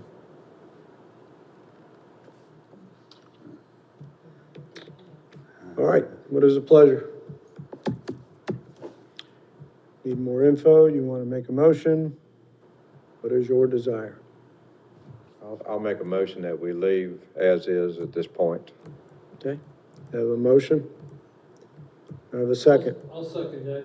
I have a motion and a second. Any other discussion? All in favor signify by saying aye. Aye.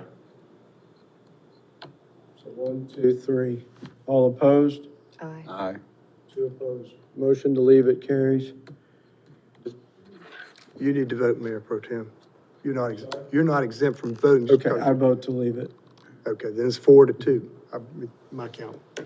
Correct, Clerk, Madam Clerk, thank you. Thank you, council. Okay, thank you. Item number 18. Juneteenth holiday. Mr. Jackson's. I believe that's Mr. Jackson's item. Okay. Councilmember Jackson?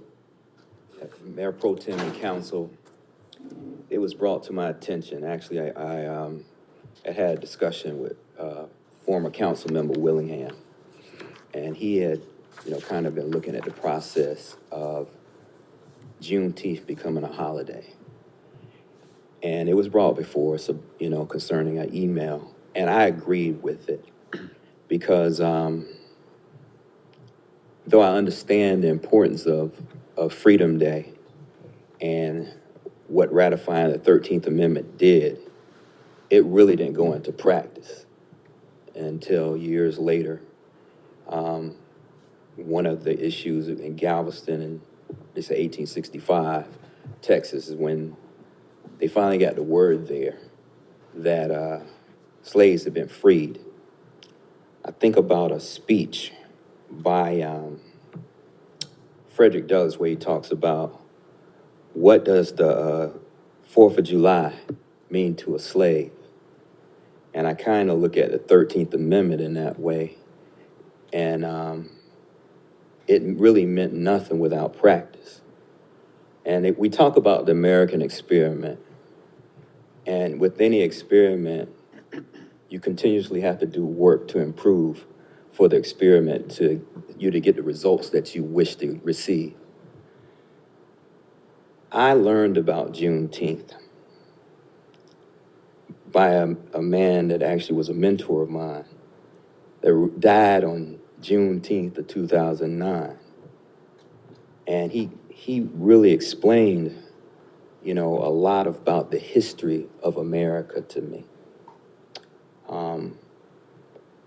I know we currently celebrate Freedom Day, but in the public domain, the public mind, as you saw by the individuals that came forth, is that it's more recognized, not only by us in this community, but in other communities.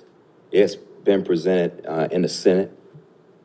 There are different cities in the state that's going forward with it, and it's been introduced in the state, at the state level. One of the things that we have discussed is the educational piece concerning not only Juneteenth, but the experience of African Americans in the continent of North America and beyond. And I see this as an opportunity. Not only would I want it to possibly be done in the Georgetown area, which is of historical significance for African Americans here, and giving us the opportunity to introduce that education of things that's not only, like I said, happened in North America, but also what has happened here in Jacksonville. I actually had a conversation with Virginia March, who's the librarian for Onslow County, and we had discussed about the lack of understanding, especially based on what's going on in our country right now. A lot of people yelling, nobody listening, and that we need to have a wider conversation and start within our community. So she introduced me to a young man by the name of Anthony Sloan, who had given a speech in Toastmasters. He's the president of Toastmasters, one of the groups here in Jacksonville, of communication is education. And what we sat down and discussed last week, it was Virginia March, Sinatra Spearman, Anthony Sloan, and myself, was starting these conversations. And we might not start at the I call it the 500-ton elephant in the room when it comes to race, but we have to build up and deal with that. I often discuss why I didn't come back, why I was thinking about never coming back to Jacksonville. It's the reason, and I guess is sometimes we deal with the history of our people that came before us, about why we make decisions, and then deal with our own, history as well. I think about being followed around in stores, my older brother and myself being followed around in stores just because we entered. I think about people I known that were mistreated by the police here. I think about, so many different issues that took place, the difficulty of getting jobs other than working at the commissary, or I did eventually got a job working at McDonald's where I worked for 3 years, other than cutting grass in certain areas with my grandfather. There were roadblocks to certain things. But at the end of the day, this was home. And when I went up to the Greensboro area, there was a footprint created by individuals that left there and that were from Jacksonville, acknowledged. So, yeah, there's been a lot of misunderstanding between myself, but a lot of other individuals. And I want to clear up some of those misunderstandings. One of the things we talk about is what happened to Georgetown High School. As far as I know, it was burned up or blown up. But I said there needs to be further investigation. We need to have the conversation about it because there's a lot of pain that is connected to Georgetown High School and what happened. But along the way, like I said, there are so many other conversations. There's a lot of stuff that we don't agree about in here. But I do like the way we generally handle it. But I think that could be, done throughout all of Jacksonville and beyond, hopefully. But I think Juneteenth, going back to that date, is because it's known, more like I said, in the public domain, it's understood for being an Independence Day for the slaves in our country. I think it would be it's an easier sell and, like I said, a better understanding. And we could educate on Freedom Day. We need to continue to educate concerning human trafficking. But we also need to talk about, what happens with the 13th Amendment in terms of incarceration and wrongful incarceration that goes back to when the slaves first were released. They were picked up for vagrancy. And a lot of them was returned back to farms and had to work in slavery, but incarcerated. And their rights was permanently taken away. So it's a lot of education that needs to take place. And that's just my stance on Juneteenth. And incorporating just moving the date. I know we can't afford to have Freedom Day and Juneteenth as a holiday. But I talked about this with some of the citizens and constituents about, getting Good Friday back. And I would like to understand if that's a possibility. I know we have some issues because there are religious differences and that nature that we need to take into account. I didn't know if we could possibly do a floating holiday for individuals. I know that would be a staffing issue, but it is something that I would want to consider as well as making Juneteenth a recognized holiday. Thank you, Brian. Okay. I think, Richard, it's important to note, I guess, for the viewing public, if you can explain that we're not adding a holiday, that we would the request is to move the holiday. I believe it was 3 years ago, the city council brought up the discussion of Freedom Day. Mr. Jackson was not on the council at that time. There was a presentation by the public. And at that time, it was agreed that the 13th Amendment would be the appropriate time. If I understand correctly, the request before you tonight is to eliminate Freedom Day, to move, let's say it differently, to move Freedom Day, whatever name you want to give it, from the date of the adoption of the 13th Amendment, which we celebrate in December, to a date in June that would coincide with Juneteenth. So it is not adding a holiday. I would also tell you that because City Council already provides, I think, a very generous holiday and vacation schedule, at that time, you asked me, since you were opposed to adding another holiday, what were our choices? And the choices really turned out to be very few. And that's the reason why Good Friday was eliminated as a holiday for the city, and it was replaced with Freedom Day in December. So I believe the matter before you is actually should be divided into two parts. One is, do you favor moving Freedom Day from December to Juneteenth?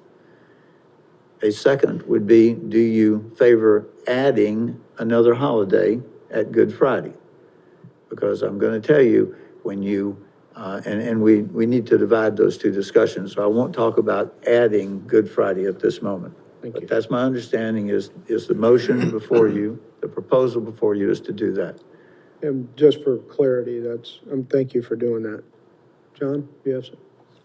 Just to address Mr. Jackson's inquiry, since he was not here. At the time, there was a question as to whether or not Good Friday was legally defensible as far as a public holiday. And I found federal cases and substantiated that and actually sent them to Mr. Willingham, who said he was aware of them, but that clearly Good Friday is a defensible holiday in the United States of America. And the county still presently exercises Good Friday.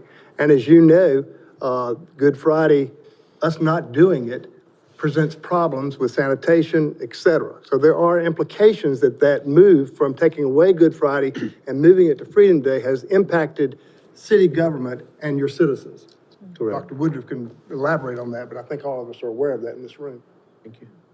So we have two items before you, council. I know Dr. Washington has spoken to me on this matter. Dr. Washington, do you want to begin the discussion? Actually, it was 4 years ago. I do believe it was June 16th of 2016 when the matter of Freedom Day was brought before the council and the city of Jacksonville. And at that time, I was one of the council members that was part of the presentation.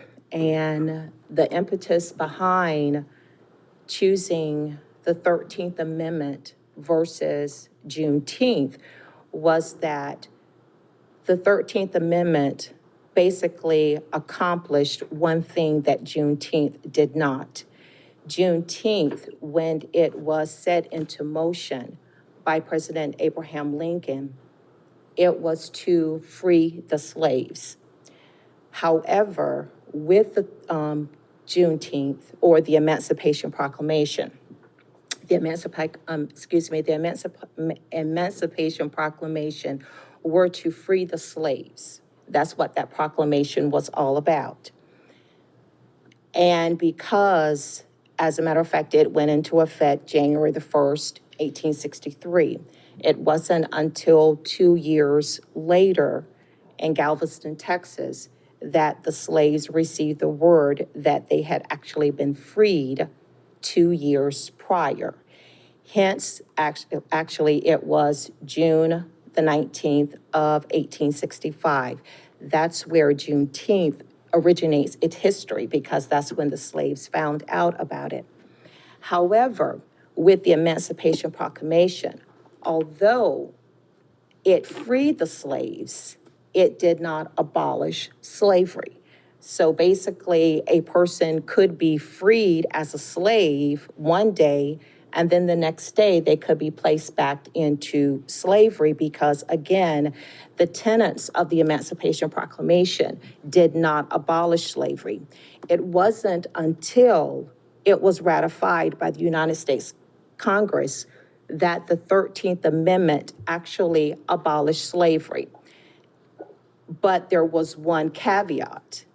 The only place that slavery could not be abolished is the penal system or the justice system. But for all intents and purposes, slavery was forever to be abolished by the 13th Amendment. So with that being said, Mr. Willingham and I had a conversation that between the two, the 13th Amendment had more depth and breadth in terms of its scope and legal practice that the Emancipation Proclamation did not have. That being said, when we decided to do the presentation, we looked at the fact that we're looking at prior history, slavery with African Americans.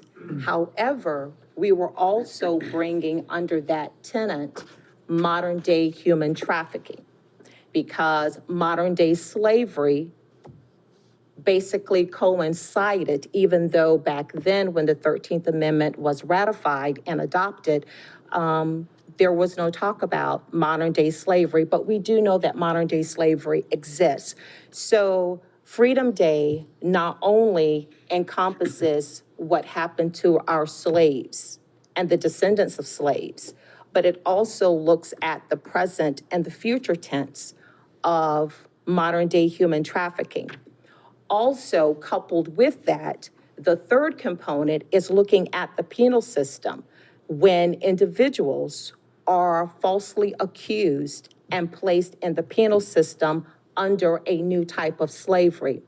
So the 13th Amendment gave a more in-depth, more depthness as opposed to what the Emancipation Proclamation could be. Because at any point in time, the Emancipation Proclamation could be revoked.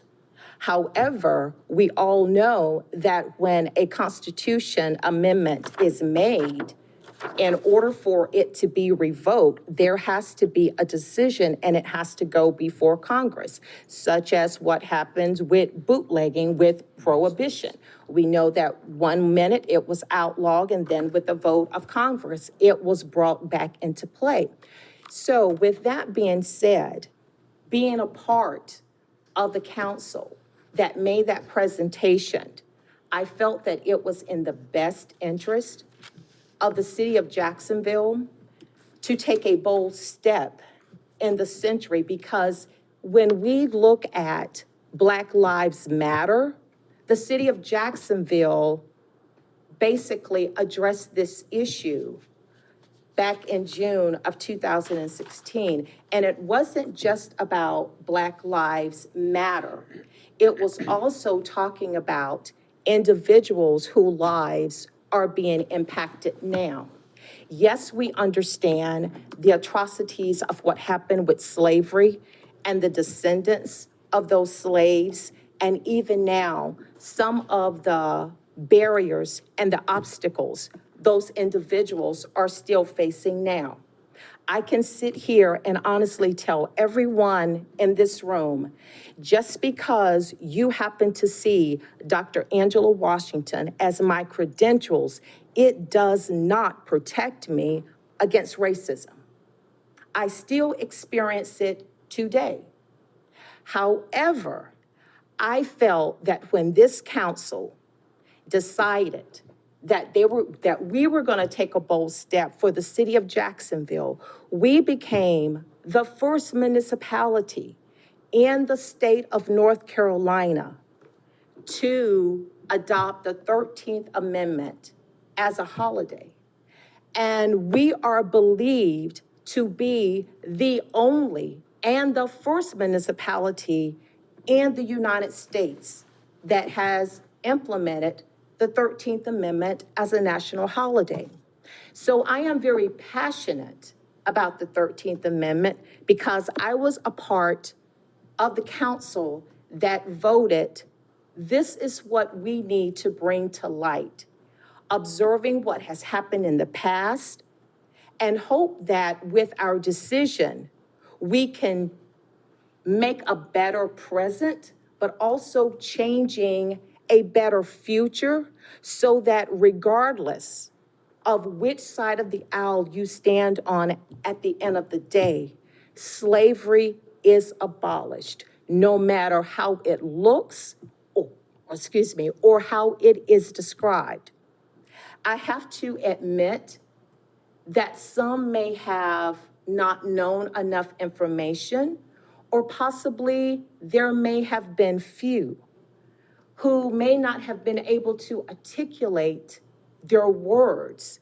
But I can honestly say that for the past 9 years, I have worked with this council, and I honestly feel that at the end of the day, we don't all agree, because we shouldn't all agree. We come with our life experiences. We come with many individuals who have taught and impacted our lives.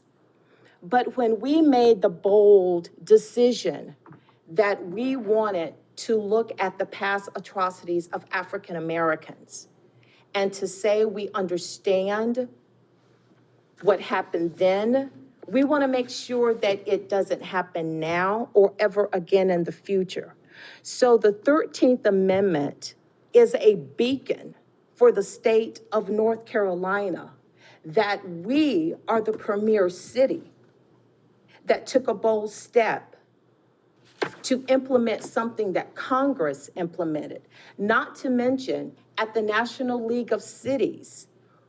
The city of Jacksonville has won 2 awards, national awards, that's predicated on the basis of the 13th Amendment. When I served as vice chair of the Human Development Committee, I even presented this to the National League of Cities in November of 2016. Not only did I do a presentation in person, the National League of Cities adopted and passed a resolution to work towards promoting the 13th Amendment as a national holiday. I carried to Washington, D.C., what we did here in Jacksonville. Juneteenth has its place in history. Make no mistakes about it. It has its place in history. However, the 13th Amendment has more depth and breadth, that it encompasses the lack thereof what the 13th Amendment, the proclamation could not carry out under President Lincoln. One could possibly argue, if you are a historian, that maybe the Emancipation Proclamation not getting down to Texas 2 years later was in fact to say, this is why it took the 13th Amendment. One could argue that the slaves remained in slavery 2 years later because they could, because the Emancipation Proclamation did not abolish slavery. It didn't abolish it. So one could very well argue, if I don't have to let the slaves go, they're not going. Now, I want everyone to understand, I am not bashing Juneteenth, and I don't want anyone to think that I am being insensitive. However, with our Civic Affairs Committee, we want to talk about education. Our Civic Affairs Committee, who is in charge of putting on Freedom Day, I am sure that the citizens in Jacksonville, if we wanted more educational discussions about race relations, about racism, about biases and prejudice, and the history of Juneteenth, I am sure they will be more than willing to hear from the public that we can start having educational seminars to talk with the public. I know here in Jacksonville, Georgetown is a very prominent portion of Jacksonville where not only African Americans lived, it was also where African Americans were educated, because of segregation laws would not allow them to be educated within the Onslow County school system. And the year that Georgetown High School, again, whether it was bombed or burnt down, we just know that it was caught on fire. But the sad reality is that many people never stop to wonder what would have happened to the African American community if the school was bombed. Let's just take it from there. What would have happened if that bomb would have gone off the day of graduation? Because the school burnt down the night prior to graduation. So I do believe it was May of 1966. So the graduating class woke up the next morning and their school had been burnt. Imagine how this town would have been affected had all of those individuals with their families and loved ones, and that explosion would have taken place. I may not be sitting here, Mr. Jackson may not be sitting here. However, let it be known that I'm an African-American woman, don't get me wrong, and I love my race. This was the skin I was born in, and this is the skin I'm going to leave this world in. But at the same token, I do know that I have lived in Jacksonville, and I have had people in the city who have not been kind to me. But also, let me tell you about the people who have been kind to me. I wouldn't be where I am today. Onslow County Schools reared me. And I would say they did a good job.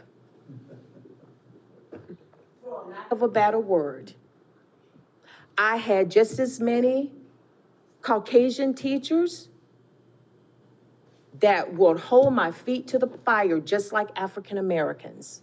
They saw in me what I didn't see in myself. And I'm proud to say that what they instilled in me, I could come back to this city and serve this city, and to know that as a unified group on June 16th of 2016, we made history in the state of North Carolina and the United States of America. And that, when I think about July the 14th, being a descendant of slaves, I have something to be proud and to celebrate. And I don't diminish that at all, because I stood here and I spoke that day. And I mentioned the fact that we're a country of countries. So we should be the leader of the free world. But we have to show a better example of that. Part of that reason for wanting to move that date to be recognized in the city is because my understanding of that history.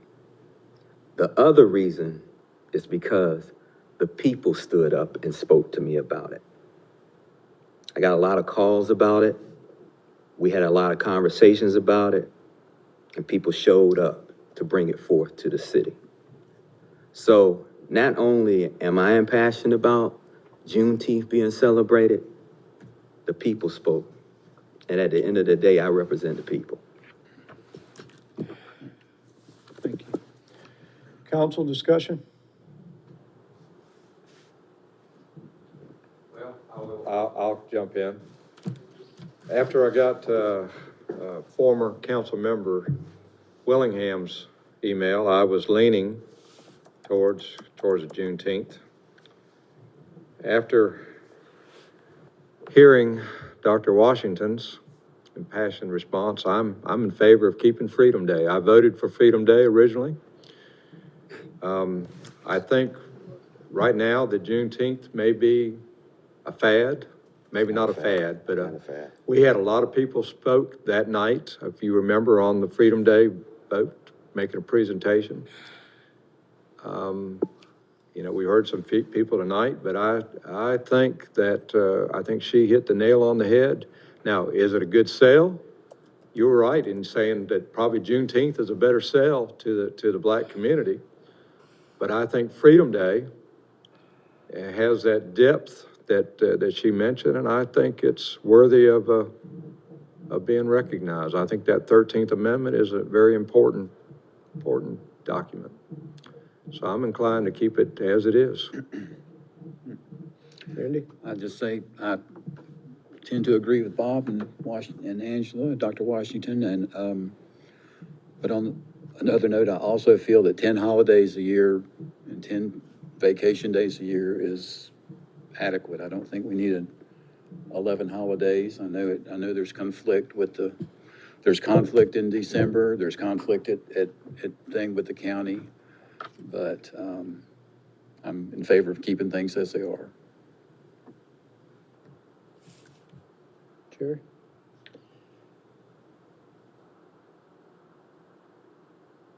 In terms of your remarks, did you make that in the form of a motion? Yeah, okay. Well, we need to, I need we need to formal clarify that, because it was not in the. It wasn't a motion. We did not receive that as a form of a motion when he. Okay. It was So it'd be- conversation. because again, we're talking about Good Friday, we were talking about Right. Juneteenth, It's two separate items that issues. we're discussing. if there's a motion to be put on the floor. Yeah. So there's no action requested of the council right now? That's up to Mr. Jackson. It's his agenda. If he wants to make a motion, then it would be up to the chair to recognize that and see if there's a second to it. Councilmember. But I haven't heard that yet. I'd like to make a motion that Juneteenth become a recognized holiday in the city of Jacksonville, and Freedom Day no longer being it's a recognized holiday, but no longer at the cost of the city on that day. That's your motion? Yes, sir. I'll second that. We have a motion and a second. Back to discussion. You want to discuss or no? No comment? Okay. Have a motion and a second. All in favor signify by saying aye. Aye. All opposed? Aye. We recorded that as 2 in favor of the motion and 4 against it. Is that true? That's correct. Thank you.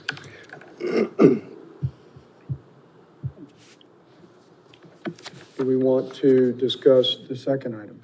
That's up to y'all. Do you want to make a motion for the second item? That wasn't part of his motion. No, we split it up, and if there's no, we'll drop it. I want you to finish your thought. I'll make a motion that Good Friday be considered a holiday, or a floating holiday. So I brought it up. I'll make that motion. Do you understand what a floating holiday is? Is that possible? If You have, Go ahead. the city currently, Say floating holiday? Yeah, a floating holiday. So that, Floating holiday. the city currently has 2 personal leave days For exempt employees only. for exempt employees only. You notice, he tells me what to say and I repeat it. He's doing a good job so far. So, not hear that. we have, Mr. Carter? We have 2 personal holidays that exempt employees are given each year, become July 1st. This was started back during Christoph Bauer's tenure here. That council allowed that. Those 2 holidays, floating holidays, as we call them, 2 personal days, do not apply to non-exempt employees. Just wanted to clarify. Let me put it in a little different language, because that's what the federal government terms. You have salaried employees and you have hourly employees. The 2 floating holidays, the concept, or the 2 personal days, sorry, forget floating. The 2 personal days are intended to thank employees such as John Carter, who spend many more hours than he gets paid for. On the other hand, because of the federal regulations, any employee who is an hourly employee or non-exempt under the law, those are not salaried employees, they're hourly. So if they work more than 40 hours, they get overtime. So what you have right now is sick leave. Everybody draws it at the same rate depending on longevity. You have vacation, which everybody draws at the same rate depending on longevity. And then you have 2 personal leave days for the salaried staff. What you would be doing is creating another category. You either should have holidays where everybody's off. Otherwise, you're going to create a new category where every city employee gets a personal day. And there's nothing wrong with that. We just want to make sure you understand, if you're going to close on Good Friday, that means that everybody other than police and fire and the water plant, everybody else will have that day off. If you give using the term floating day, then I can decide to be off that day. John can decide to be off that day, but everybody in the office can decide they're going to work that day. So you have choices. The bottom line with me is I would like to remind everybody, especially the public, that city government's never closed. I mean, we're there working for you 365 days a year. There's a financial impact because I will say, just because you give Good Friday doesn't mean that the policeman gets to take it. He will take it at some point, but it won't be on Good Friday. Same thing with fire, same thing with water plant. So it's really up to you. You, by the charter, you decide the benefits of your employees. So you have certainly the ability to add a vacation day. You have the ability to add a holiday. You have the ability to call it whatever you want to and have it apply to all. It's really your call. Have compensatory time? No, sir, we do not. Okay. So that was the 2 floating holidays, for example, that was to replace compensatory time? Yes, sir. Okay. All right. Personally, I'll go along with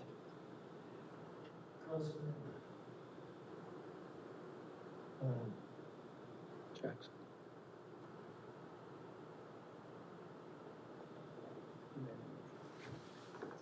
No, Randy, that I think we may not have the most generous personal and holiday plan there is, but we're certainly not too far behind. I think we have enough holidays.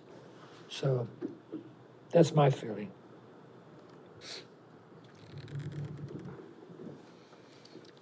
Need to see if there's a second. Yep, we're waiting for a second on Councilmember Jackson's motion.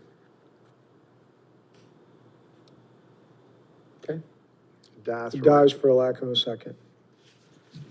Okay, good discussion, difficult discussion, but an important discussion to have been had. Next order of business is going to be reports. I'll start with Councilmember Jackson. Hope, there was, thank God for that. Though the storm came, it could have been a whole lot worse. I talked to a lot of people with outages, and tomorrow I'm gonna actually go and I'm gonna call a lot of my constituents to see if I could lend a hand there, and I have a few people that's coming with me. I know I said I might end up riding with Dr. Woodruff around the city a little bit, but I have other people that's willing to go out and lend a hand. So whoever wants to reach out to me and from my ward, you could call the city, or you can always call me direct, and so I do want to do that. And I want the people to thank the people that did come up and speak. And as always, I'm there for you. I attend your events. You see me and you'll never stop seeing me. That's all I have for now.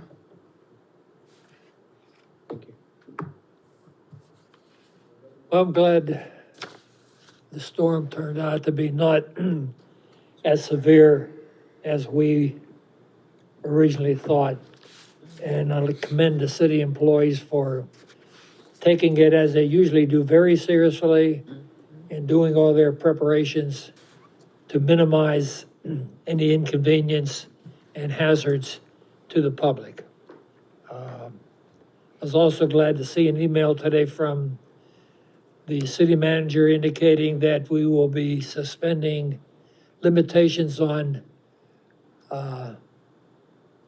tree debris and so on, and picking that up without any limitations on the size.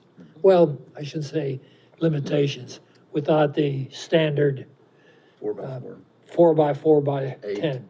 By 8, okay. I believe what I said is that if your wife can get it to the curb, we will pick it up.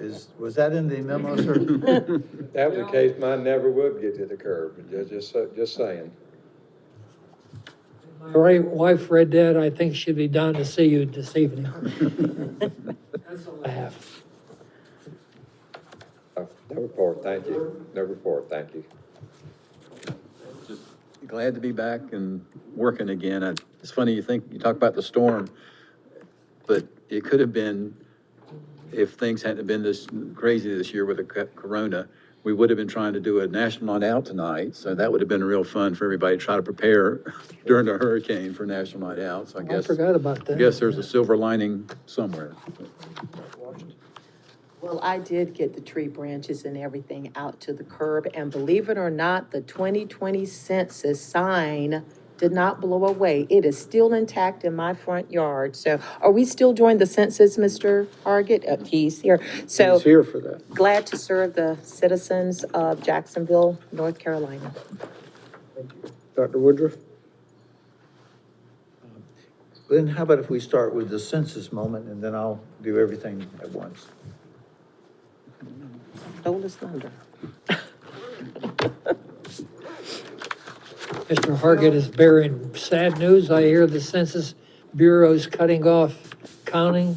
That is correct. That's the headline of today that came out, that we thought we had to the end of October, and now we're going to have only to the end of September. And of course, we're 7 days away from when they're going to start knocking on doors in Onslow County to try to get those people who haven't voluntarily responded to the census thus far. These are our response rates at this moment. These have just been only inching up.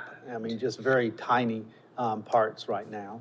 And we've talked about how we've lost to $402 million over the last decade, and that you can still fill out the census yourself voluntarily just by going in and logging in at the my2020census.gov. And if you don't have your census ID, you just do this and fill in your address and make something happen there. This is where, with the current 52.1% response rate, we're missing about 95,000 people, 96,000, and that's about $1.7 billion over the next decade if you use the last decade's numbers, and there's a lot to be said that those numbers would go up as it was. The bottom line is that we have very little time left to do things. We had hoped to talk about with the Civic Affairs Committee having some event this week and such there, and it's just, we're overcome by circumstances. It just seems to be with COVID and with other things that happened, we haven't had a chance to do something as a big event that we can do so in that regard. Yes. Mr. Carter? Well, I've been keeping you up to date with the storm-damaged homes, and I know some of you live in Northwoods. And 709 Decatur, you may have noticed that the car is gone. The Mercedes has sat there for a couple of years. And the owners of that property have indicated that they have a contractor and that they are pulling permits this week. We have already scheduled that hearing in front of the Chief Code Enforcement Officer, but again, we're working to keep the pressure on to make sure that they're moving in the right direction there, to make sure that gets taken care of. And while I was sitting here, since some of you live in North Woods, but my wife and we live in the back of the woods, as you know, and usually the last one to get power is on, praise the Lord. So hopefully for the rest of North Woods, that's a good omen that they too have power. Thank you. Thank you, John. Richard? One of the things that we've all experienced over the last, sunshine hours is the review of our own yards and our neighbors' yards. The debris, a couple of things I want to remind everybody. Number one, you cannot burn the debris inside the city. So don't decide that you're going to have a bonfire in your front yard or backyard and decide that you're going to help us get rid of this stuff by simply stacking it up and burning it. You cannot burn the debris. Secondly, we are asking council for the time period through the end of August to waive any debris collection fees that we would normally ask. There's one caveat. If you hire a contractor to cut it, the contractor has to carry it off. And that contractor has to pay whatever fee the county landfill or wherever they dispose of it. So we are asking for your concurrence that the normal fees for large loads will be eliminated through August 31st.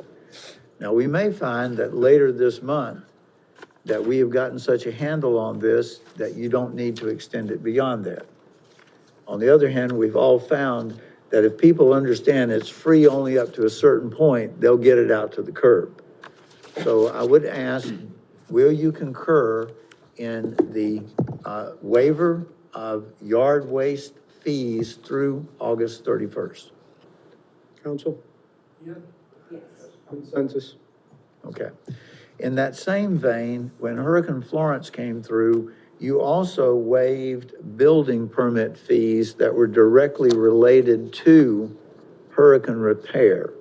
Now, I will tell you that riding around the city today, we do not have the damage, thank goodness, in houses.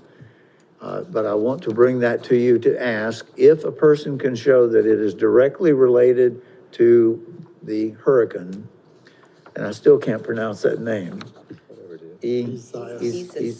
Thank you very much. Do you want to waive those? Also, I would recommend in that case that you would waive those through September the 30th, because you do have to deal with insurance companies. I'm in favor. Yes. Yes, Okay. yes. Now, when it comes to putting things out at the curb, yard waste in one pile and containers with sturdy handles, please put as much, if you have one of our yellow tops, feel free to put it in there. But do not mix your material. So for example, please don't take 2x4s and decide you're going to get rid of those at the same time you're putting out your horticultural material.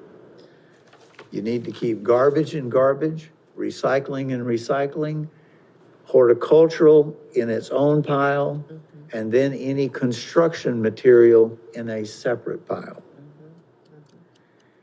The other thing is we will be working this Saturday. Obviously, today is Tuesday. We did pick up the residential garbage today, even though we started at noon. I believe we had very good participation by the citizens. Tomorrow is Wednesday. We'll be covering the entire city, picking up as much as we can.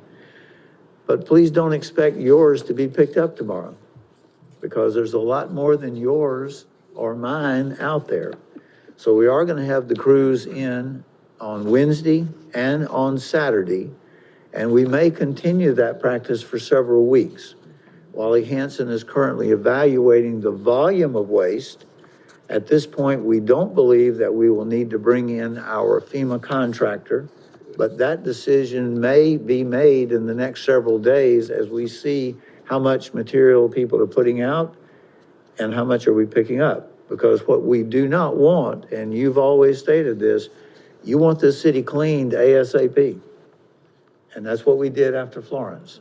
So we will keep you advised. I will also say to you, it doesn't take any action on your part for us to bring the contractor in.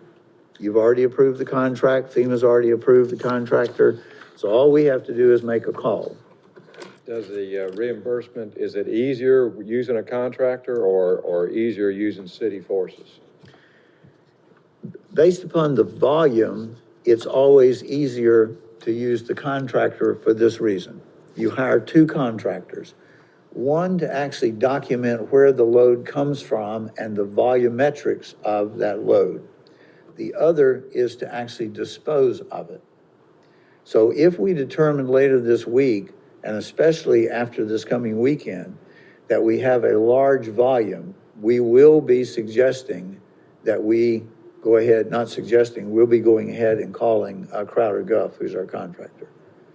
The key right now is how much stuff is going to be put out there. And interestingly enough, there is a lot more tree damage, certainly not as much as Florence, but there's a lot more tree damage than you realize, especially given the fact there's so little in the way of structural damage. With that, we would like to show the One City moment. I believe Glenn has some pictures. Today, we are seeing the aftermath of the storm, but these are your city employees who work on a daily basis. They're out there loading sandbags to protect your city buildings. They're putting out all type of material. They're out there with police, streets, fire department. They're also getting things ready to make sure the sewer system works well. Here they are today, and here's some young children who volunteered. Post-storm cleanup, please remember, yard waste in one pile, construction debris in another, waste containers and recycling containers. I will commend your city staff for an excellent job. The EOC under Sean Hayes and T. Tallman was just exemplary. And we appreciate all the work of all city employees. We had a lot of interesting telephone calls on the hotline where people would call in. Had one person call in about a dog they were afraid would fly out into the sky because it was such a small dog. We also had a lot of people calling about water bills and. So that's the end of the report. Oh, yes. Mr. Carter has a report he'd like to mention. So, Mr. Carter. I'm just trying to give Dr. Woodruff the words, but with the COVID-19 issues continuing on through the end of the year, is management's recommendation to continue with the 5 o'clock meetings, just like we had tonight, being a truly regular meeting and workshop meeting if necessary, but to move forward until at least to the end of the year, until we can see where this may be going, and trying to keep again the social distancing, et cetera. And we just wanted to make sure the mayor has thought that was a good idea, and we wanted to make sure council was comfortable with that also. So all meetings will begin at 5 o'clock. There'll be no 7 o'clock session. We will have 2 meetings each month unless something comes up that we can't have it, but thank you, sir. Is that it? Yes, sir. Well, just a couple things for me. I guess on behalf of the citizens of Jacksonville, I want to personally thank Dr. Woodruff and your team for just another incredible performance during this storm. You alluded to it earlier. I had the honor of coming by the EOC yesterday and spending some time there, and it just, it reminds me how incredible of a team that we have in service to our citizens.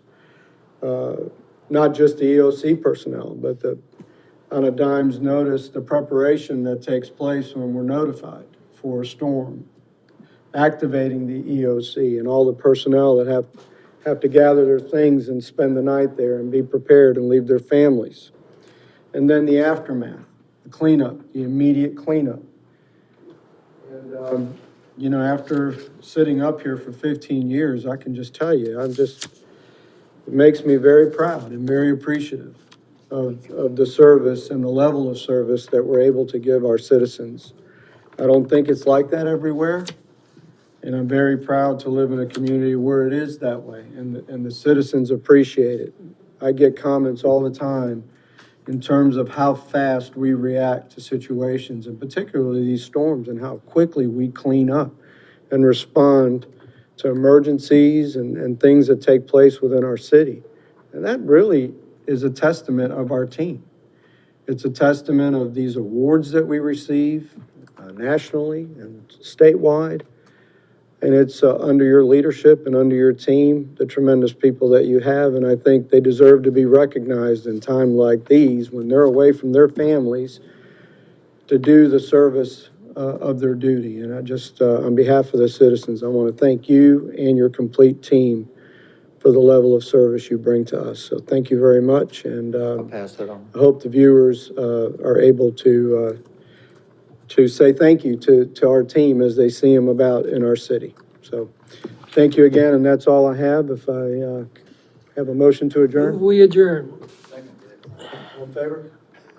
Thank you. Bob, you can stay.